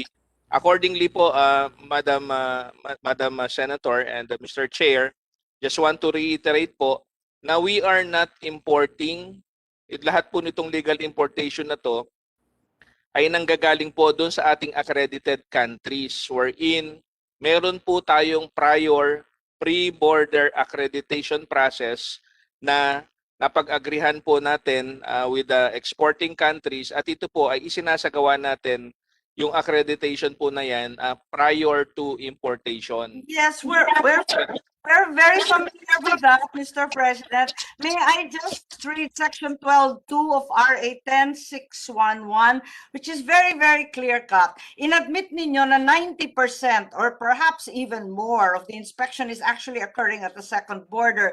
The law says that imported food shall undergo cargo inspection and clearance of DA and DOH, walang DOH, at the first port of entry, not the second, nasa batas yan, first port of entry to determine compliance with national regulations. Eh ngayon, admitido ninyo, nakakarampot lang 10% doon sa first port of entry. Labag na sa batas yan eh. Yung 10%, hindi pa maayos, wala pang lab, wala naman sample taking, eh ano yon, binuklat lang. Tapos ng empleyado na halos hindi naman trained, hindi naman quarantine officer, title lang yun eh. Alam naman natin, hindi naman yan capacitated. Kung sino-sino lang pinaghatak-hatak dyan. Tapos yung karamihan pa casual. So isa yon. Maliwanag, labag sa batas yan, kasi yung batas, first port of entry, ang liwa-liwanag sa Section 12 po. Thank you. Mr. Chair. Go ahead, reaction. Thank you po, Mr. Chair. Thank you, Madam Senator. Madam Senator, Mr. Chair, Food Safety Act has been passed only in 2013. Prior to the passage of Food Safety Act, ongoing na po yung ating importations. So yung pong ongoing na importations prior to the passing of Food Safety Act po, Madam Mr. Chair, ay ganun na po yung proseso na ginagamit natin, first border and second border. Kaya nga po... Director, Teka muna. Ay po ba tayo ng 10 years? Teka muna, dahil dati nyo nang ginagawa, kahit may batas, hindi nyo susundin, ganun ba? That's not the point po, the point po, Mr. Chair, is that ito po yung very reason why we propose and why we are working to have yun pong ASEA to be compliant doon po sa RA 10611, sir, sa Food Safety Act of 2013. But you're not following it. Chair, in the interim, habang wala pa po yung ASEA, ito pong accreditation process po natin, yung pre-border, yung first border, yung second border, ito po yung ginagawa natin, Mr. Chair. Mr. Chair, the point is, totoo po, under the Food Safety Act, that is the prescription. Ngayon po, Mr. Chair, ito po yung naging isang weakness po ng system, admittedly, which we are trying to itama po at this point, Mr. Chair. And we are looking po na sana po matulungan po ninyo kami dito, Mr. Chair, Madam Senator. Maraming salamat po. Ako, Mr. President, meron na po silang 2 billion. Sana gampanan nila yung kaukulan nilang responsibilidad sa ilalim ng batas. And kay Senator Lacson, maraming salamat. Take it away po. All right, Senator Lacson, go ahead. The longer we discuss about this, lalo lumalabas yung mga violation. Go ahead. Yeah, yes, Mr. President. Just to wrap up yung kay General Ablang, have you informed the Secretary of Agriculture itong na-share nyo sa committee ngayon? Yes, sir. I provided him all the reports regarding that. Yes, I understand your office was created last October of 2019. No? Yes, sir. And this was during the incumbency already of the current secretary, hindi ba? Yes, sir. And I think, no, on hindsight, medyo tama yung move, ano, na merong office na mag-create, na i-create to monitor, bigyan ng mandate para tumingin na on all these things. No? My question is, what was the action taken by the secretary when you reported all these things to him? Well, in fact, in fairness, sir, he was the one who issued memorandum, mission order that led to all the unearthing of these shenanigans. So, nag-file po kami ng kaso as part of our function based on our fact finding. So as reported by Colonel Sanchez earlier, 4 po yung na-file naming kaso. This was all approved by the Secretary. No, the question of Senator Lacson is what did Secretary Dar do after you gave him this information of irregular practices? Well, Mr. I Chair. think siya po yung makakasagot diyan kung ano po yung naging action. Hindi, paano siya makakasagot? Tatanungin namin ang sagot niya, pero ikaw, No, ano sinabi niya sa'yo? can I answer, Mr. Senate President? Oh, I'm asking General Ablang first before you answer. Yes, sir. In fact, ang unang naging action niya, sir, but for this to be referred to the legal, sa legal service to study kung meron pong probable cause, probably, to determine kung pwede pong filean ng kaso. So, as a result po, may mga na-file po kaming kaso. As I've said, may 4 po kaming na-file na kaso regarding yung findings namin based on the mission order na ini-issue niya sa amin. All right, Secretary Dar, yes, go ahead. If I may add, Mr. President, with the permission of Secretary Dar, yung action taken, ang tinatanong ko, on policy decision, ano yung mga policy changes na dapat ginawa on account of all this information? Second, anong ginawa doon sa mga personnel or officials allegedly involved as contained in the report of Undersecretary Ablang? Thank you, Mr. President. Secretary may now answer. Yeah, can I now answer, Mr. Chair? Thank you, Senator Ping. Let me state categorically na ako yung nag-create ng Cresto. Okay? Because that will help rid the department of shenanigans or corruption for that matter. So then I may resource this with General Ablang heading Cresto. I received, now before the actions taken in regard to the report of General Ablang, let me mention itong pag-credit ng cold storage warehouses were centralized previously. So we continued to do that until lately this year, I again gave it back to the regulatory agencies for them to do the accreditation of the cold storage warehouses. So, ganun po ang ginawa ko para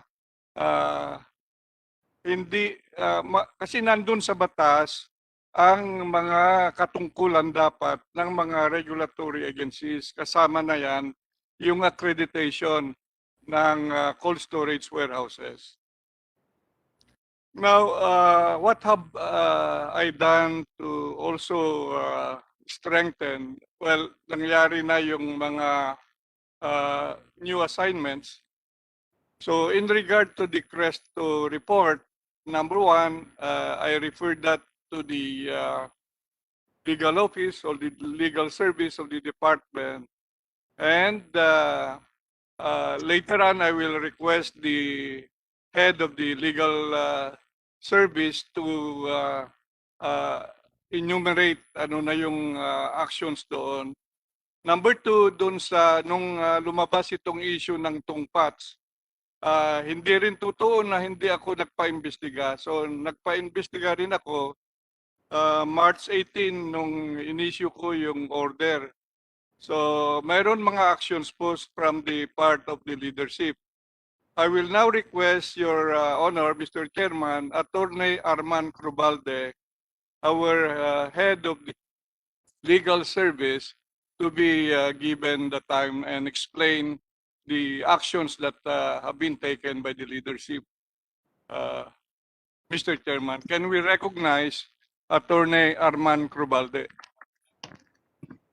Attorney Crubalde, go ahead. Good morning. Good morning. Good morning, Mr. President.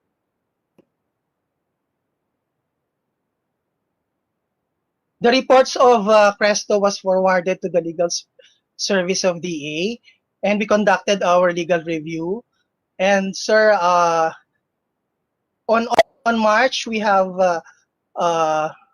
advised the filing of the case before the Presidential Anti-Corruption Commission, considering that Dr. Ronnie Domingo is a presidential appointee.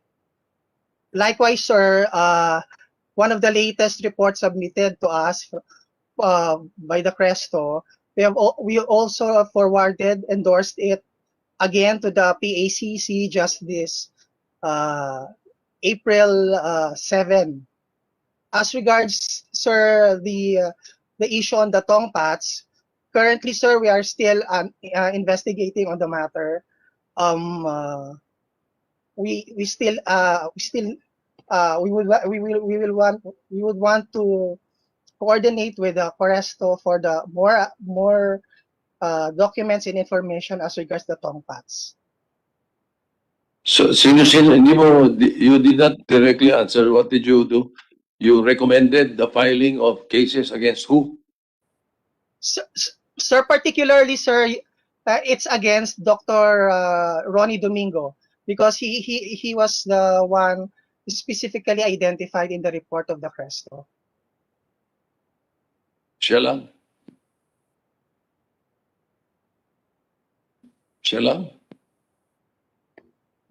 Sir, yes. Based on the report submitted by the Cresto team, it was Dr. Ronnie Domingo who was being alleged to have complicity in the issuances of the SPSICs. And also in the first case po na we also forwarded in Mr. Kilang. Mr. President. Who? Again, sorry, who? Dr. Kilang and Dr. Domingo. Mr. And President. what are their positions now? Dr. Kilang is the chief, is one of the chiefs of 𝘬𝗍𝗍, and Dr. Domingo right now he is the executive director for the Philippine Carabao Center. Mr. President, very quickly, just Senator one quick, Pangilinan, go ahead. yes, one quick question. What about administrative charges? Sir, considering the powers under given to the PACC, everything po, we endorse everything to the PACC for the conduct of No. Administrative charges is within the agency. It's not with another agency. Did you file administrative charges against your precisely? They are employees of your department. Yes, So sir. are there administrative charges? Unfortunately, sir, the EO on presidential appointees covers even the administrative charges. So, sir, we have included that as among our endorsement with the PACC. So the DA is not empowered to file these administrative charges and punish administratively, suspend? Walang kapangyarihan yung Office of the Secretary? Eh ano, bakit siya susundan ng mga tao kung ganun? You better review your processes. I forget his name. I apologize, but yeah. You should have the power to file administrative charges, hindi ba? Otherwise, anong kapangyarihan ng secretary? Ngingitian lang siya ng burokrasya, ganun? Kasi wala naman siyang pwedeng disiplinahin. Mali ata ang basihan ninyo. Better review your processes in terms of administrative complaints involving personnel in the department. So your answer, Attorney Gribaldo, is that no, you did not recommend the filing of administrative cases in your department, which you are authorized to do so. You did not? Sir, considering, sir, Mr. President, considering, sir, that there is an existing EO issued by the Office of the President, that all presidential appointees are subject to the investigation and review of the Presidential Anti-Corruption Commission as regards corruption issues and as well administrative cases. We are following that, sir. That is why we endorsed the report together with our own legal review for the filing of corruption case and as well as administrative case to the PACC. Mr. All right, Chair, may I bottom be line, your allowed to answer is speak? no. This is Your answer is no. All right, Dr. Domingo, you are recognized. You want to react? Mr. Chair, may I be allowed to share my screen? Go ahead, go ahead. Explain my side. Thank you, sir. Thank you, sir.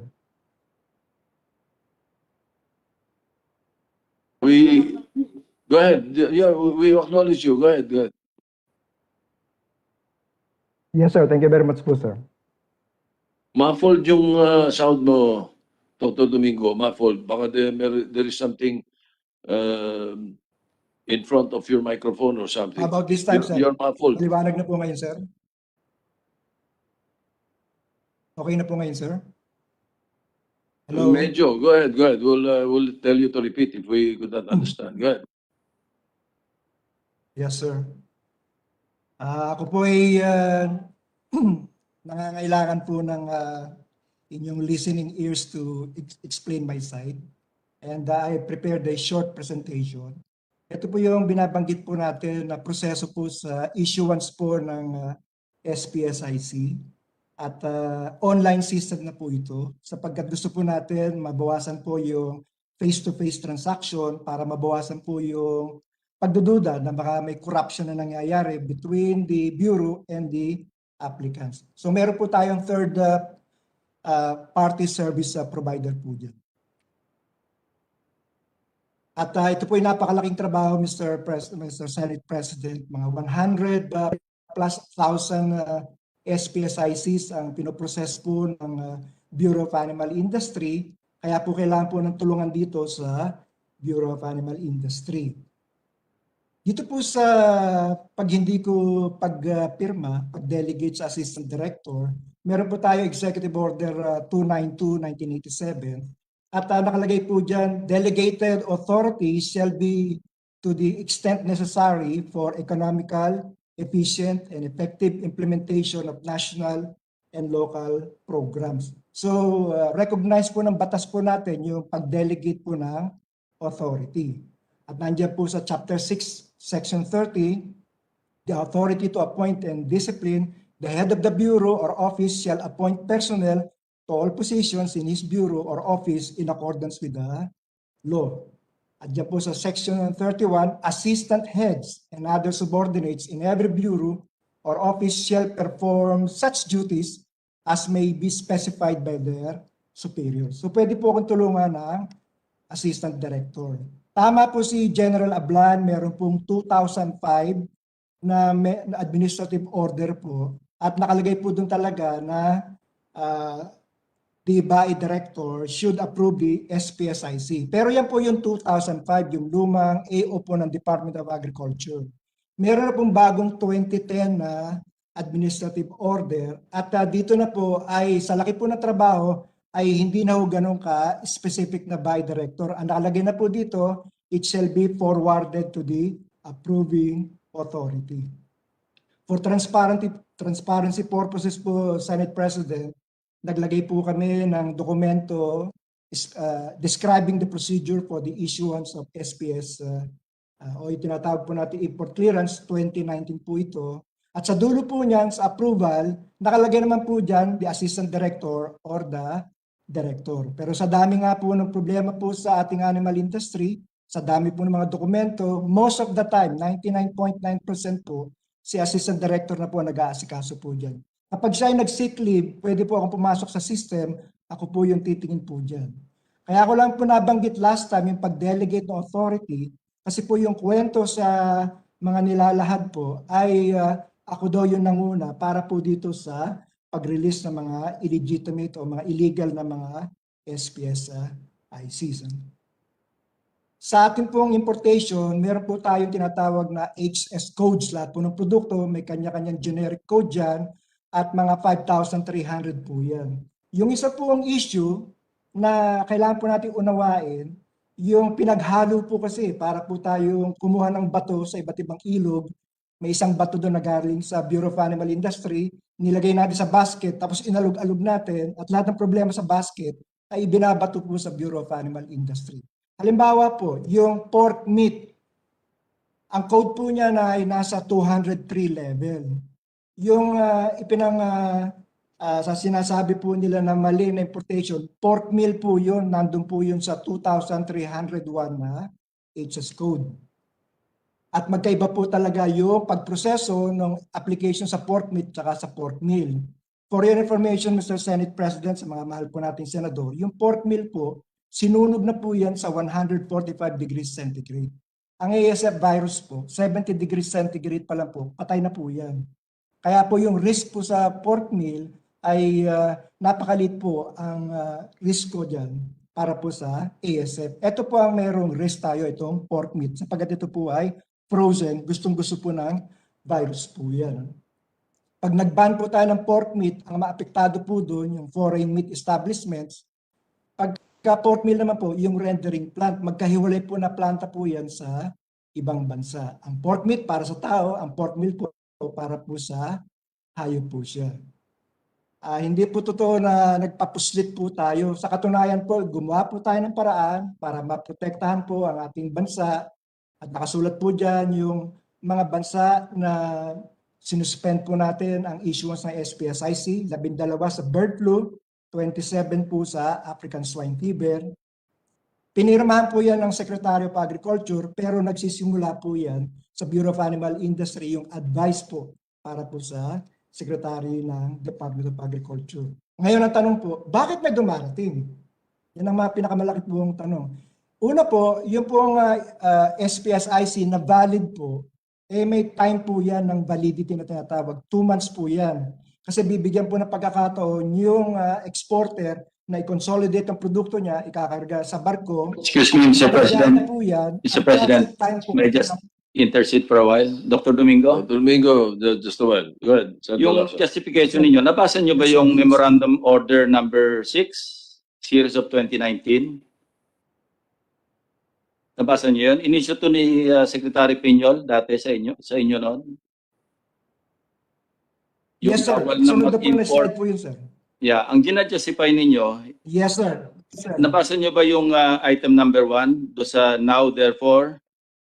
Tapos Emmanuel Piñol, ang nakalagay dito, banning the importation of banning the importation of processed pork meal for animal feed use. Kasama po yung inisyuhan yung SPSIC covered dito sa memorandum.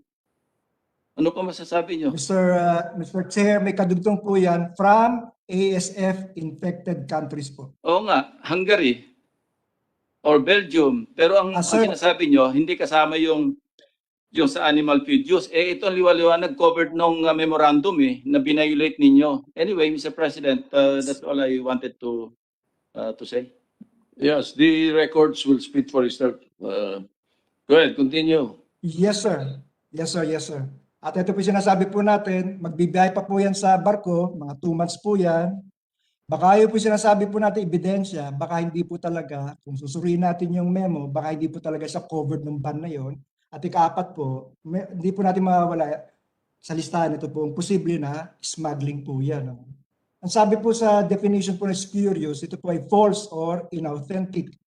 At yun po bang SPSIC na sinasabi natin ebidensya, yan po by false or spurious.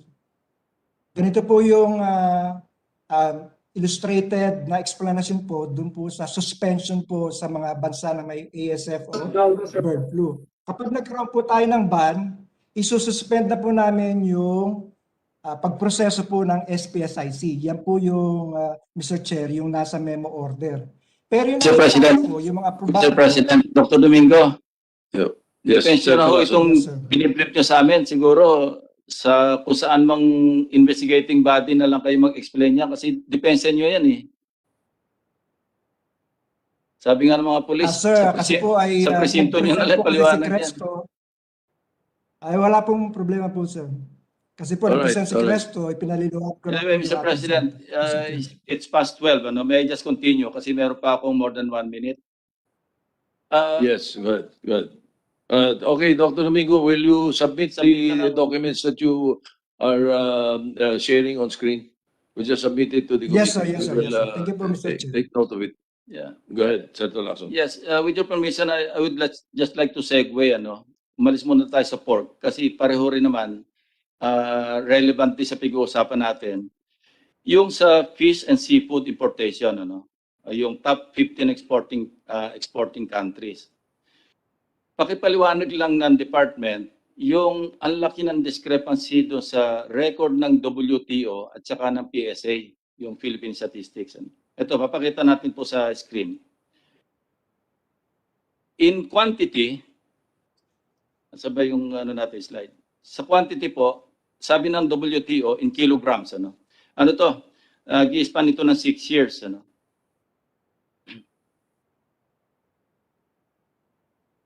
No, not chicken. Hindi, sa fish and seafood. Fish muna, mamaya na yan. Ang sabi ng WTO, 2015, 222 million kilograms. Sabi ng PSA, 2015, 263.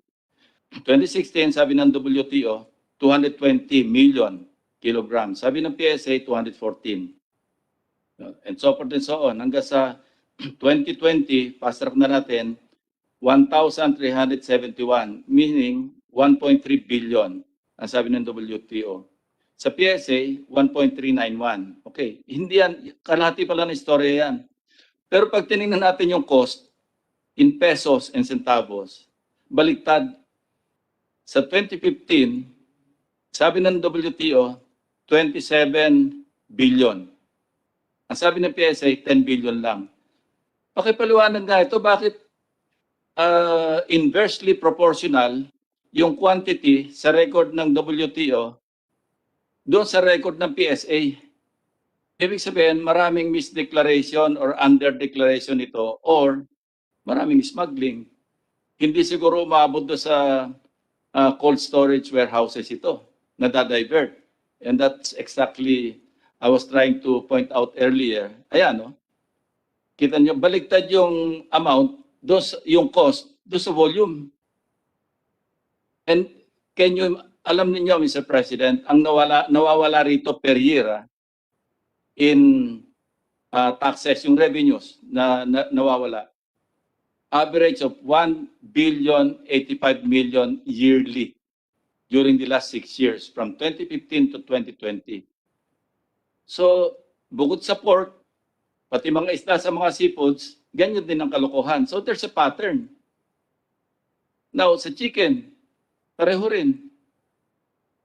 Ganun din sinasabi sa chicken, yung tinatawag na non-MDM, yung mechanically deboned. Hindi rin nagkakasundo yung record ng WTO at saka yung record ng MDM, ng PSA. Lalaki ng discrepancy. Anyway, Mr. President, I would just like to point that out simply because hindi lang sa pork itong mga kalokohan. It cuts across practically lahat ng FSRAs.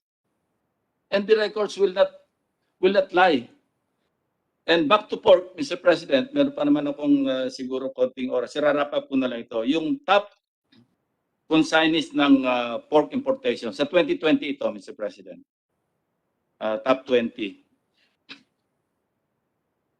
Makita natin dito, parang pagkalalaking corporations kasi ang hinahire nila, napakaraming brokers, 7, 10.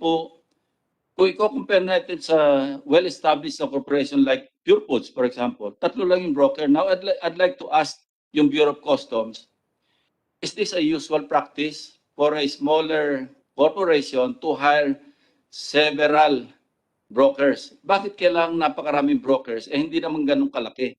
Ang purpose nga na pagkalaki-laki, 3 lang yung brokers na hinahire. Please enlighten us, Commissioner Guerrero.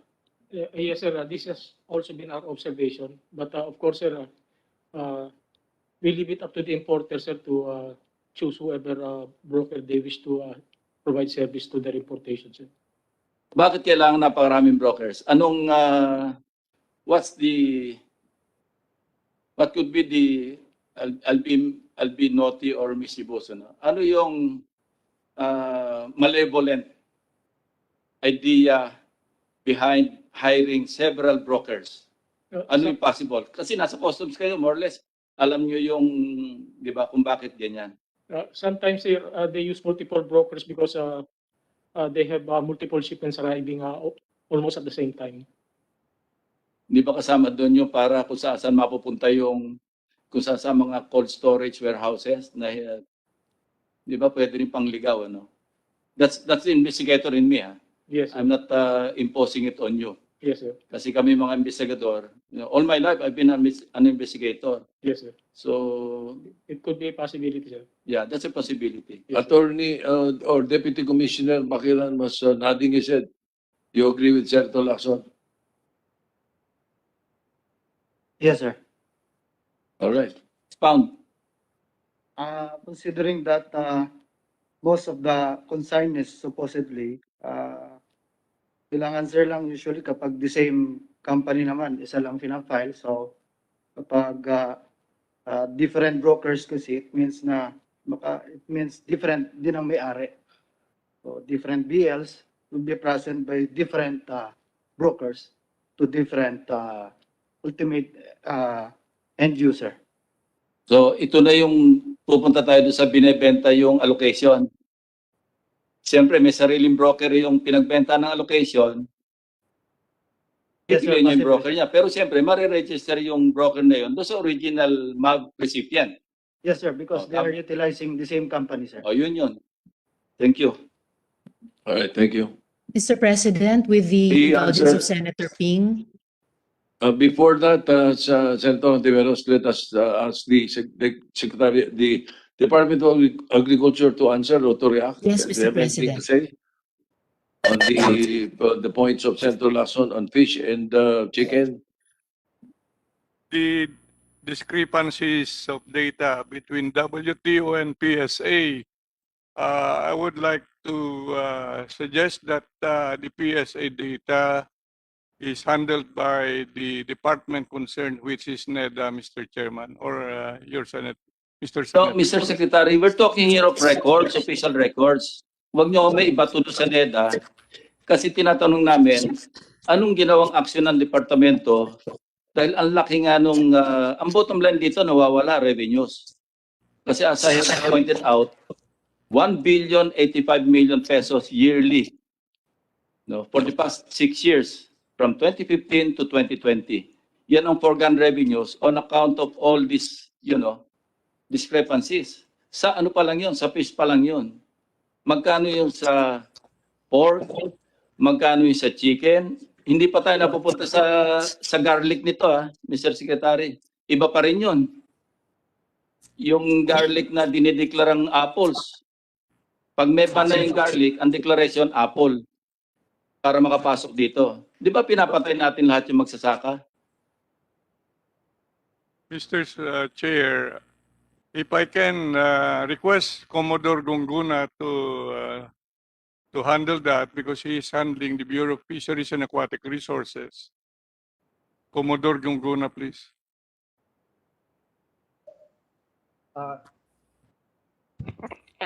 Sir, hello. Sir, thank you, Sir Secretary. Good morning po. Sir Chair, Senate President, and Senators, Honorable Senators, good morning po. I'm Commodore Gunguna of the Bureau of Fisheries and Aquatic Resources, and I have been with the Bureau since the start of the PRRD administration, sir.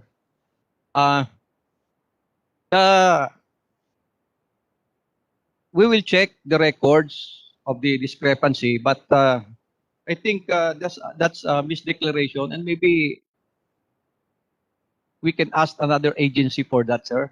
And I can only speak for the records of the Bureau of Fisheries and Aquatic Resources. And that's misdeclaration, I think. Thank you very much, sir. Cavalier, we're Cavaliers, di ba? Commodore Gongona? Yes, sir.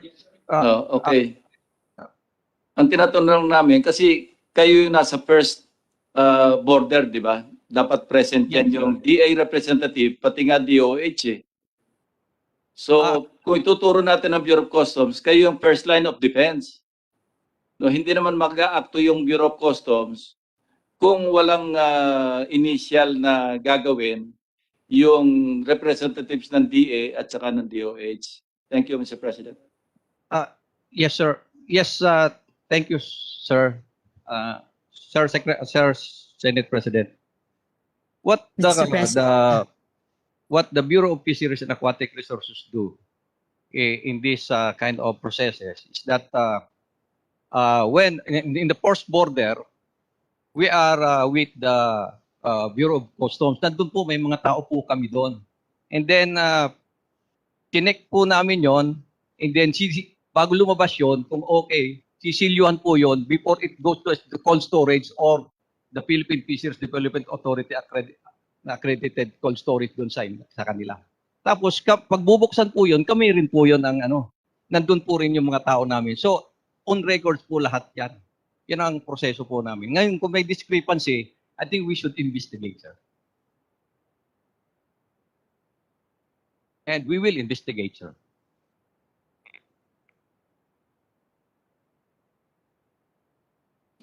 All right. We will submit all the requirements. Thank you very much. Mr. President. All right. Anyway, sige. Thank you very much, Senator Lacson. If there's anything else, you can butt in later. Anyway, you're physically present. The next in line actually is Senator Joel Villanueva. But Senator Tiveros, I think, wants to make a manifestation together with Senator Pangilinan. But there has been a request by the hog raisers to be given a chance to react and to answer the question of Senator Lacson earlier. So before Senator Villanueva, let's give the resource persons a chance. The representative from the hog raisers, please identify yourself and please try to make it brief. Go ahead. Yes. Good morning, Senate President Soto and members of Senate. Buntag. I'm Chester Tan, Chairman and President of National Federation of Ag Farmers with association members from all over the Philippines, mostly commercial farms, Mr. President. We'd like to apologize first for not able to join last Monday hearing. And we just want to add to what our two representatives from our industry, Chairman Rosendo of SINAG and our former Congressman Nicky Briones have said last Monday.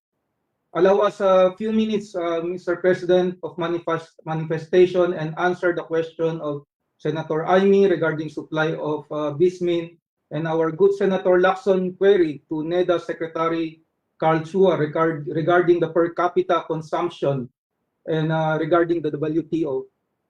To start with, during the initial outbreak of ASF, our group has been in the forefront of this outbreak control. We have contributed and donated millions of pesos for the indemnification of condemning the pigs from Rodriguez Rizal and later Bulacan.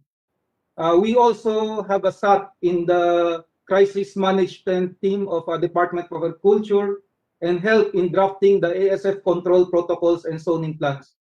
We have attended all the endless meetings of DA and participated in its policy planning, giving meaningful insights for their program. In short, Mr. President, Senators, we have been faithful citizens assisting the DA the best way we can as private sector. But lately, however, we cannot blame the stakeholders to feel that our group has been used by Department of Agriculture.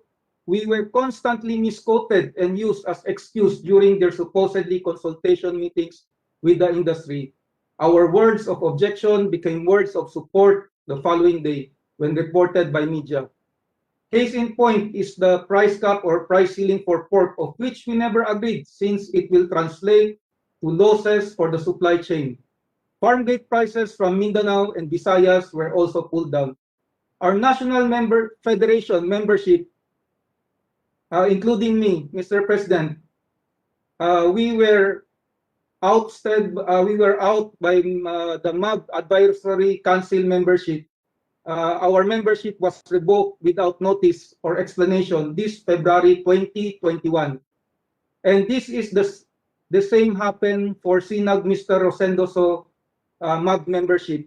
We just want to inform the Senate, we as local representative was invited for February 3 MAB Advisory Council to discuss the triple of existing 54 million kilograms to 162 milligram at that time, in which our good Senator Lacson had mentioned last Monday. Ito po yung pinaglalabanan namin at pinag-usapan po yung triple. But before the meeting start, tinanggal po kami sa meeting. Itong meeting po consists of 10 members, MAB Advisory Council.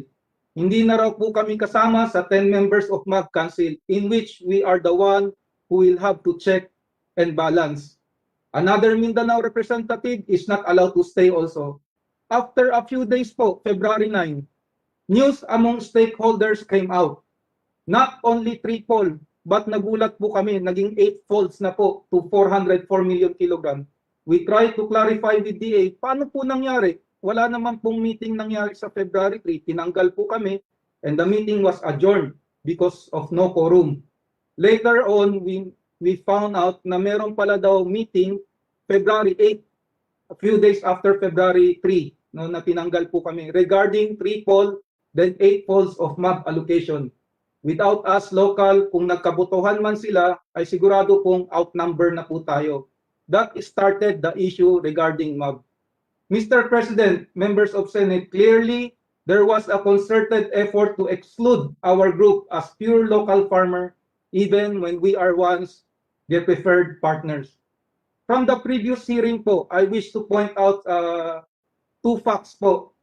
DA has now claimed that the first ASF outbreak was caused by smuggled meat and pork products. This is contrary to the news clippings way back July, September 2019, when they said that contaminated pork in the Rodriguez dump site came from hotels, restaurants, and airlines leftover. Do we honestly think that reputable companies like hotels and airlines will buy smuggled meat when they are very careful with food safety and reliability? It is another ploy to justify their plans of huge imports now from supposedly legitimate and ASF-free countries. Clearly, from the first outbreak, even legally imported meat may or may be contained the ASF virus. So it is urgent po, Mr. President, to put up the first border and do compulsory ASF testing for all imports. And also, as to the connection of NEDA, Secretary Car-Chua, the question of our good Senator Ping Lacson, the per capita presentation earlier, DA or the NEDA has used a per capita consumption of 15 kilograms for their demand projection. We have already disputed this in previous DA meetings.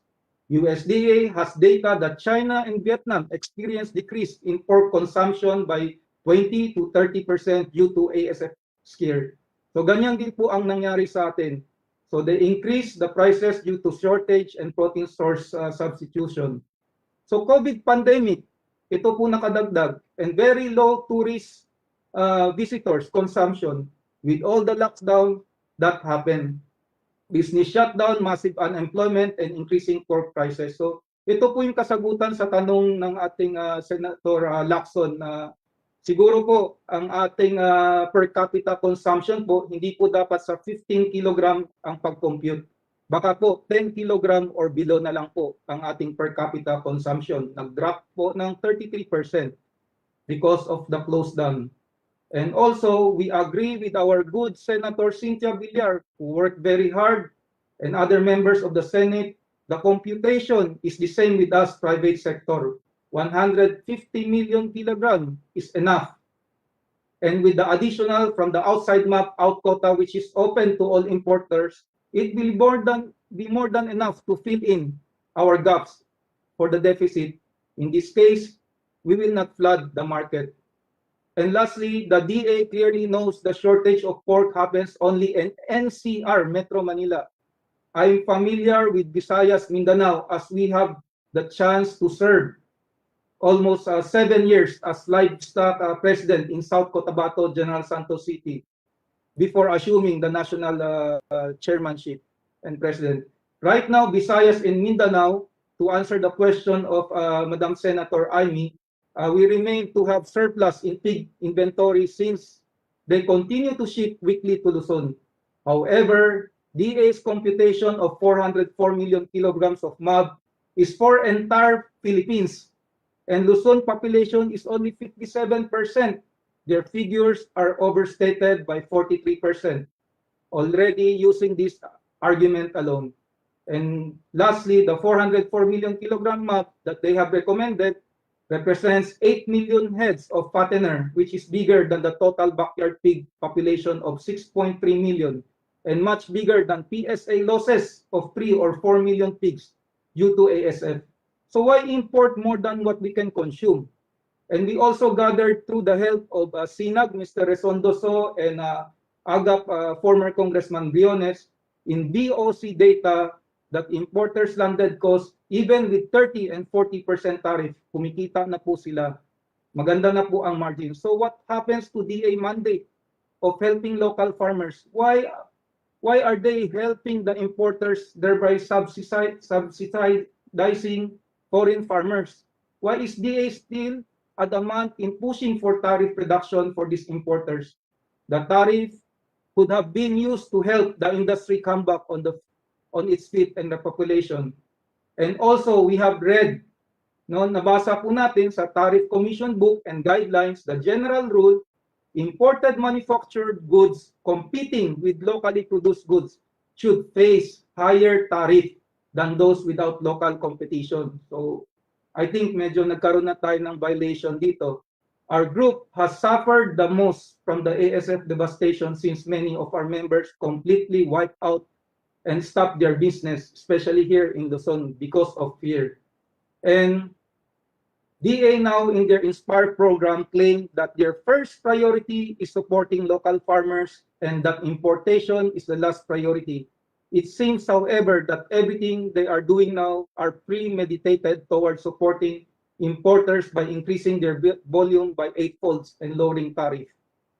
Now, and instead of 2 to 4 years, Mr. President, 2 to 4 years recovery time, if we do it ourselves, among ourselves stakeholder, the recommendation of DA will push back to 5 to 6 years. Magde-delay po kami dahil po sa mga recommendation. And lastly, again, regarding the WTO, the World Trade Organization, that our Department of Agriculture don't want to violate yung pinag-usapan agreement with WTO and forced to import every time. Ang pinaka-best example po dito, Mr. President, Senators, is the Taiwan. Until now, they are ASF-free for years because they don't allow any entry of import products. Thailand also violated WTO for many years, past few years, because they don't allow the entry of imported products. But with their Ministry of Agriculture, or equivalent to our Department of Agriculture, who love their local livestock and crops farmers, producers, they opted to violate, but they justify their WTO violation just to save their country from ASF and to palaguin yung mga local farmer, just to protect them. And in our case, do we have enough cold storage? Yung tanong po kanina, hindi naman po sapat ang ating cold storage, or baka naman po may plano silang paabutin sa Visayas, Mindanao ang mga frozen products in which Visayas, Mindanao is afraid of. As Senator Aimee said, that was true, that Bismin has only isolated case, 90% po are still in good standing. We want to maintain that to be able to send all surplus to Luzon, while Luzon are starting to plan to repopulate. To end, Mr. President, Senators, the industry was already hit by an atomic bomb. We cannot afford another one. It will be harder for us to recover. So may we ask our Senate to ask the Department of Agriculture only one question to appease our mind as stakeholder. In the recommendation of importing, can they guarantee us po na there will be no new virus or new variants of ASF to enter our land? If the answer is 0%, we will not argue anymore, Mr. President. If the answer is there is a little risk or 1% risk, there is a problem.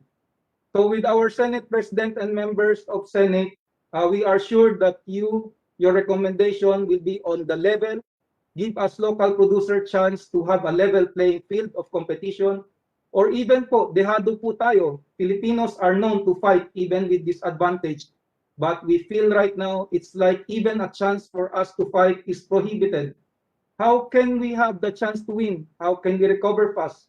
With the Senate and the help of Congress, makikinabang po ang Filipino farmer. At the same time po, government can collect billions of funds without reducing tariff. It would be better po that we Filipinos benefited than foreign producers. We thank the Senate and the Congress for understanding our plight and fighting this seemingly unwinnable battle with us. Rest assured po, our farmer will remember you, your heroism and bravery. It is only through local production and self-sufficiency can we achieve food safety, food sovereignty, and food security for the future generation. We hope the joint preso between Senate and Congress, this will really boost po the morale of local producers and farmers to continue. Maraming salamat po, daghang salamat, may buntag sa inyong tanan. Thank you very much, Mr. President. Daghang salamat, Mr. Tan. You have just rekindled an old flame in me. Because I agree with you. You're talking to the right person when you talk about WTO. Because I agree with the success of Taiwan and Thailand in their quest, and violating some of the WTO issues or concerns. Because I voted against that. I was only 1 out of 5 out of 24 senators who voted against the GATT and WTO entry because I know this will happen. And we were correct. I was praying that I was wrong in 1995. But apparently, I was part of those who were correct, together with Senator Tañada and Maceda and Tolentino and Cosideng. Anyway, there is surplus in Visayas Mindanao, Mr. Tan. Is that what you say? Yes po, Mr. President. Until now po, we are continuing to send our surplus. Of course po, since last quarter, the LGUs, the mayors, and the governors, they come out with a resolution or the memo that they tell our members to give priority first dun po sa ating local. But all the surplus to be sent to Luzon para po makatulong. Thank you. Yun, correct. So, in other words, ano ba sa tingin nyo ang mas mahal o mas mura? Yung mag-i-import galing ng Belgium o yung mag-i-import galing ng Visayas o Mindanao? Papuntang Luzon? Mr. President, mas mahal po ang galing Mindanao or even Visayas to Luzon. Napakamahal po. Compare po, magpadala tayo sa ibang bansa. That's one of the problem po, Mr. President, yung transportation fee po, logistics fee natin po. Thank you po. Baliktad, sandali. Baliktad eh. Baliktad doon sa tinatanong ko eh. Mag-i-import ng pork galing ng Belgium papuntang Pilipinas. Ano mas mahal na pamasahe? Hindi yung presyo ng pork, pamasahe.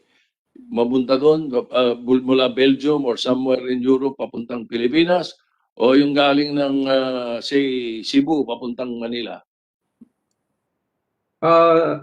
Siguro po, Mr. Chair, I can answer only yung Singapore because we have studied Singapore. From General Santos to Singapore po, mas mura po compared to General Santos to Cebu or to General Santos to here dito po sa Luzon natin, because we studied that yung Export, no, 10 years I'm ago saying when, import. yes, Import. mag-export po tayo. For the importation po, honestly, I don't have that much idea po, Mr. President. For export po, we have idea because yan No, po no, yung, no, I'm talking about import. I think Mag-i-import ka ng pork. So Yes are po. you saying na mas mabuti mag-import from Belgium to Luzon kaysa from Cebu to Manila? No po, Mr. President, of course, mas maganda. Yun nga, sorry. Yun nga tinatanong ko eh. Mr. President. Dali mo, oo. Mr. President, may I intercede? All right, Senator Villar. I think what he's saying is that the transportation cost from Mindanao is higher going to Manila than going to Singapore or to Japan. That's the problem with our transportation costs in the Philippines. It's so hard to transport goods from Mindanao to Manila. It's cheaper to transport goods from Mindanao to Japan or Singapore. There's something wrong with our transportation system. I don't know. Yes, Mr. President. Hindi. Yes. Hindi nalinawan yung tanong ko. Yes, Mr. President. Yes, just to comment on the statement of Senator Villar. As a policy issue, we must open our inter-island shipping to foreign competition, because this very high cost of transportation, where our hog industry is affected, is because we do not have enough facilities, inter-island facilities by the private sector, because there is no competition, there is no capital being devoted to logistical assets, and again, this is because of our limitation on this in this field. We tried to open this, we did not succeed. So just for the record, I am glad that we are hearing it firsthand from the people who are affected by this, and I hope that the Congress will look at that and really take the bull by its horn. Thank you very much, Mr. President. All right, thank you. Anyway, I think that is a very commonsensical answer to my question. Anyway, so just one final question, Mr. Tan. When you attended the hearing, sinasabi niyo nag-hearing sa DA na imbitado kayo, and then you objected, and then the following day, lumabas sa report sa media, ang sabi ng DA, pumayag kayo. Sino-sino present doon sa meeting na? Mr. President, regarding po sa ano na lang po, Mr. President, yung sa price cap and price ceiling, the only representative that day is ako po, ang representative ng hog sector. Yes, from DA, sino yung mga committee? From DA po, Secretary Dar, all the USEC and all the ASEC po nandoon. Ang sa hog sector po, ako lang po that time ang naka-online po sa virtual Zoom. Kaya po that time po hindi po tayo nag-agree. Yun lang po, lumabas po pumayag tayo. Kaya sabi ko po pwede po nila ilabas yung recording na ang sinabi ko po doon, to be exact, is I will consult with the members from Luzon, Visayas and Mindanao. Yun po ang exact words na sinabi ko. Hindi po ako pwedeng pumayag that day kasi po baka po hindi ko alam saan po ako tatago, pupunta po lahat ng stakeholders sa akin. Thank you po, Mr. President. Okay. Now, yun sa meeting naman na pinalayas kayo. Mr. Chair, can I respond? Yes, that was February 4 po, Mr. President, Senator Soto. That was February 3 po, to be exact. We were invited. Invitado rin po si Mr. Rosendo So. Before we start po, ang pag-usapan lang po namin sana yung pag-triple ng MAB from 54 to 162. But before the meeting start, binasa po ang pwede lang po mag-attend. Hindi po nabasa yung pangalan po natin. Member po tayo dyan ever since. Hindi po namin alam for what reason, bakit po tinanggal ako po personally and also Mr. Rosendo. So I later on found out na na-adjourn po pala yung meeting. Pero after few days po, karoon po sila pala ng meeting na hindi po kami imbitado. Mr. Chair. So, nawala kayo sa listahan at natuloy yung meeting nang wala kayo. Ano, Yes po, makakontrabida Mr. siguro kasi kayo. Yes, of course, we will, honestly, Mr. President, Senator Soto, syempre, obviously, I will be biased with the local producer. Purely local farmer po tayo. So, alam po nila ang magiging status po namin. All right, Maybe thank you, that's Mr. the reason po. Yes, I have no... Mr. All right, next is Senator Joy Villanueva. You have 10 minutes. Thank you. Thank you very much, Mr. Senate President. Magandang tanghali na po sa ating lahat. Been waiting patiently, and I will no longer talk about yung inspection. I think malalim na yung napag-usapan tungkol doon. I will talk only of testing and our support to local hog farmers. Mr. Tan, Chester, nakausap ko rin yung mga taga Bulacan na members po ninyo, and that's why we are supporting your position, and of course yung effects ng EO128. I'd like to show a slide and ask questions from the Department of Agriculture and perhaps from Bureau of Animal Industry. Buti ho, last hearing, na-raise natin yung testing, no? At salamat kay Senate President Soto sa pagtawag ng hearing na ito kasi yung website ng BAI, immediately nag-acto at inayos po nila ito. At ngayon ho, nakalagay dito, there are 13 public and 6 private laboratories that have the capacity to test yung ASF. But if you look at this, sirs, ma'am, note nyo po rito, 4 na rehiyon. Ang CAR, Western Visayas, Caraga at BARM. Wala po ni isa na diagnostic laboratory with the capacity to test ASF. Siguro yung question ko lang po sa DA o sa Bureau of Animal Industry, sa ngayon po, what provinces or regions with ASF outbreaks still do not have accredited testing facilities?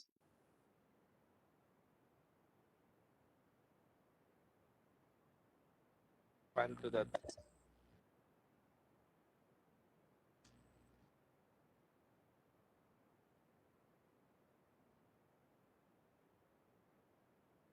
Mr. Chair, if I may po. Please. Sa kasalukuyan po, ang current government capacity po natin ay meron po tayo sa Region 3, sa Region 2, sa 10, sa 12, sa 7, sa 5, sa 9, at saka sa 8. Meron din po tayo sa Region 1, sa 4A, sa 4B po, sa 11, at saka sa dito po sa Central Office. So we have 13 total po. Currently, patuloy pa rin po yung ating strengthening ng ating diagnostic infrastructure, Mr. Chair. Under procurement po ang mga RT-PCR machines natin, sapagkat ang gusto po nating nakalatag po natin na programa ay hindi naman po kailangang isang RT-PCR machine lang kada Regional Animal Disease Diagnostic Laboratory, sapagkat hindi lang din naman po ASF ang sakit na ating binabantayan.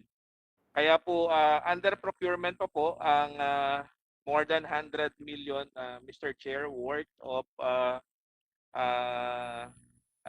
testing equipment po, kasama po ang RT-PCR, kasama po dyan yung mga real-time PCR po na for rapid testing. Ito po yung kaya pong buhatin or kayang dalhin sa field para po nang sa ganon, may station po natin to sa mga regions na highly susceptible po o high risk. Sir, sorry kasi yung staff ko yata natutulog pa rin eh.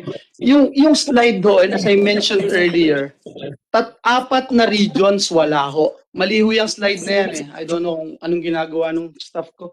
Kung natutulog ho. Yung slide po kasi ng testing, 4 ho na regions wala. Ano ho yung gagawin nyo dyan? Mr. Chair, doon po sa slide po ninyo, wala po ang region. Yeah, mali kasi yung slide na pinapakita. Can you show the slide please about testing?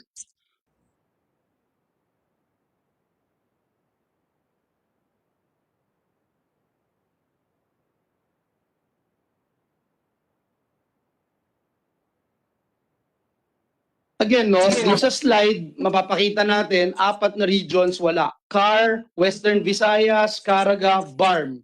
Ayan po. Not that one. To address that question, yun nga po, Mr. Chair, we have procurements on the amount of more than 100 million pesos. Kasama po dyan yung RT-PCR. So wala po, sir, no? Just to wala ho kayo talaga doon sa 4. You confirm that yung 4 na regions. I'm sorry. Unfortunately, hindi ma-show ng staff ko yung slide. And my question is, ilang provinces pa yung wala na affected? Mr. Chair, consequently po, yun pong pag-maintain po ng mga RT-PCR laboratories po natin, yung mga disease diagnostic laboratories, ay hanggang sa regional field offices lamang po siya ng Department of Agriculture. Kaya nga po, we are working with the local government units o mga probinsya po. Kaya po, dun sa pinapurchase natin ngayon, Mr. Chair, we are purchasing these rapid PCR machines na ito nga po yung binabanggit natin. This can be deployed po sa mga LGUs. Actually po, kagaya po ng Batangas, naglagay sila ng mga kanilang sariling diagnostic laboratory. So we will equip that. Ganun po, makikipag-tie up po tayo dun sa LGUs. Mr. Chair, hindi po lahat ng LGUs o lahat ng probinsya ay meron pong facility for a diagnostic laboratory, Mr. Chair. And how do we intend to target itong mga ito, sir? Kasi if, for example, 23 million to 28 million pigs are supplied annually by our local hog breeders, how many of these do we anticipate testing for ASF in 2021? Mr. Chair, yung pong rapid PCR, ang pag-identify po natin yan, we prioritize the LGUs which are, yun pong base po dun sa risk ko nila. Yun pong high dense LGUs, yung maraming trading, maraming populasyon ng baboy, yung risk na yun po, tapos yun pong marami ring trade na nagaganap. At yun po, yung mga pati po yung dinadaanan, kagaya po sa Liloan, sa Leyte, we deployed po isa pong rapid PCR dun sa area just to give confidence po dun sa Southern Leyte kung may dadaan sa kanila na shipment galing po kina Mr. Chesterton na ayaw pong padaanin kasi nung una. So we negotiated po dun sa LGU na mapadaan. So we deployed po itong mga rapid PCR na to. Ganun po yung order of prioritization, Mr. Chair. But of course, the ambition po is lahat ng probinsya ay magkaroon po ng ganitong capacity, Mr. Chair. And how much are you looking at? How much po yung magagastos natin dyan? Mr. Chair, ang isa pong RT-PCR, yung pong talagang pang-laboratory, yung pong naka-fix, it will amount to, yun pong machine lamang, maaari pong umabot ng 4 million. At yun naman pong rapid PCR, it will cost about 800,000 to about a little less than 2 million, Mr. Chair. Ganun po yung Thank you. Thank you, sir. Si DA Secretary Dar mentioned, and I quote, we can have test kits on standby at the ports of entry for a quick sampling of the meat products entering the country. This was the statement of the Secretary shared by the DA Communications Group on January 23. May we know from the Secretary if he is referring to the test kits called ASV Nano Gold Biosensor, which received an initial 80 million pesos investment from DA? Mr. Chair, if I may po, yun pong Nano Gold Biosensor ay isa pong test kit na produkto po ng research ng government partnership with DA at saka po sa Central Luzon State University. Ito po ay meron ng initial na output ng mga test kits na ginagamit po natin na binabalidate sa field. Pero hindi pa po ito nire-register ni 𝘬𝗍 as for commercial use. Ibig pong sabihin, Mr. Chair, gagamitin po natin to, magpuproduce po tayo ng test kits for emergency use. Ibig po sabihin, kontrolado po yung paggamit. Ang gagamit lamang po ay mga RFOs, mga LGUs, i-deploy natin, tapos ibinabalidate po yung result sa PCR once po na nagpapalit. So ibig sabihin, sir, hindi po ito, yung question ko po kanina, hindi po ito yung binabanggit ni Secretary Dar that will be used dun sa ports of entry for quick sampling of the meat products entering our shores. Yun pong Mr. Chair, binabanggit po ni Secretary Dar, he is referring po yung mga rapid PCR kits na meron na po tayong ilang units ngayon at meron pa pong papadating na mga units within the month, Mr. Chair. So ito yung next question ko, no? When this happens with all your initiatives, are you confident, sir, that no imported pork product belonging to the, say itong 404,000 metric tons to be imported in the country will bring in ASF as we combat this outbreak locally? Yes, Mr. Chair, very confident po. Have we already addressed the root cause of ASF right now? Because hanggang ngayon nagtuturoan kung ano kung saan po talaga.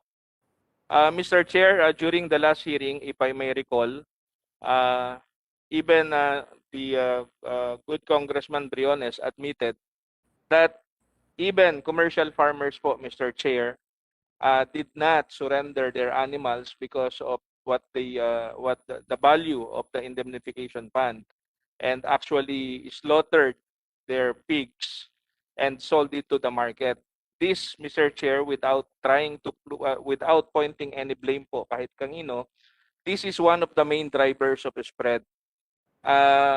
Yun po, Mr. Chair, backyard farmers, madali pong kuhain ang kanilang mga baboy kasi po 5-10, pasok po siya doon sa 20 na i-indemnify.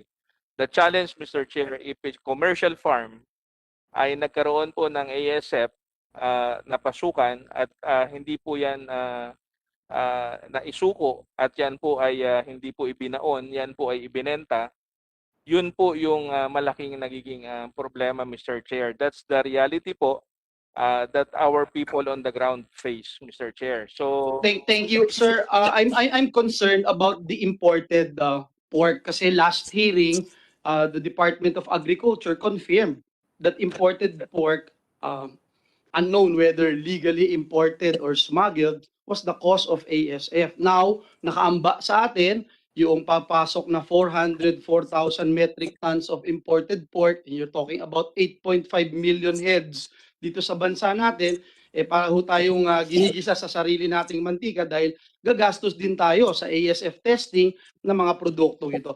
Let me go further, Your Honors, Mr. President. I would just like to show another slide, yung kaninang pinakita. Sana nakikinig yung mga staff ko lang. Paki-show lang itong based on national zoning published by the Bureau of Animal Industry. I hope this is the latest, no? There are 486 cities and municipalities in the country are in the red or infected zone. Pwedeng palakihan ng konti yan. Yan. Kita lang po natin. Ayan, pwede yung bang paki-confirm po itong nakalagay ito. For example, in our region, in Central Luzon, 115 po yan, yung cities and municipalities na red zone. Ang ibig sabihin po ba ng red or infected,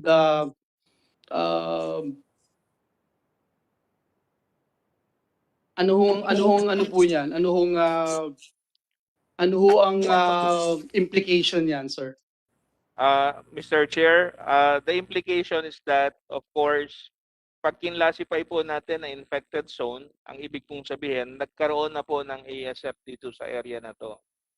However, I just want to qualify po, Mr. Chair, that there are a number of areas in the infected zones na iniimbestigahan na po natin ngayon, sinusurveillance na natin, na wala na pong reported case for more than 90 days. Yung iba po ay 90 to 180 days, meron na pong 87 areas. Yun pong more than 180 days na wala na pong reported cases ay about 300 areas na po, Mr. Chair, coming from the red and the pink zone. Ito po yung Kaya nga po, sir. So ibig sabihin, ito po, hindi pa rin ho ba updated to? Kasi as of last night, iba nga po ito. Today, nagbago ulit. So supposed to be updated na po ito, hindi ho ba? Meron po tayong updated ngayon pong April 9, but that is also correct, Mr. Chair. Nadagdagan lang po ng dalawa, 418 po yung 488 po yung inyong 486. Okay. Now, sir, to date, how many hog farmers are or how many hog farms are in the red zone? Do you have that data? Mr. Chair, we don't have firm data, exact data on as to the number of farms within the red zone, Mr. Chair. Ngayon po, tingin ko po importante po yan, sir. Would you agree with me? It's important to note and find out ilan yung affected para mapakita natin that we really care for our local industry. You are correct po, Mr. Chair, and that is precisely the reason po why we are working to have a farmers registry nang ma-identify po natin yung total numbers ng ating farmers at pati yung kanilang inaalagaan ng mga baboy para po makatulong na rin sa policy decisions, Mr. Chair. I'll go to that later, sir. No? Now, in a press briefing in April 6, 2021, si Attorney Bernabe of PCIC stated that areas in the red or infected zone will not be allowed to apply for insurance.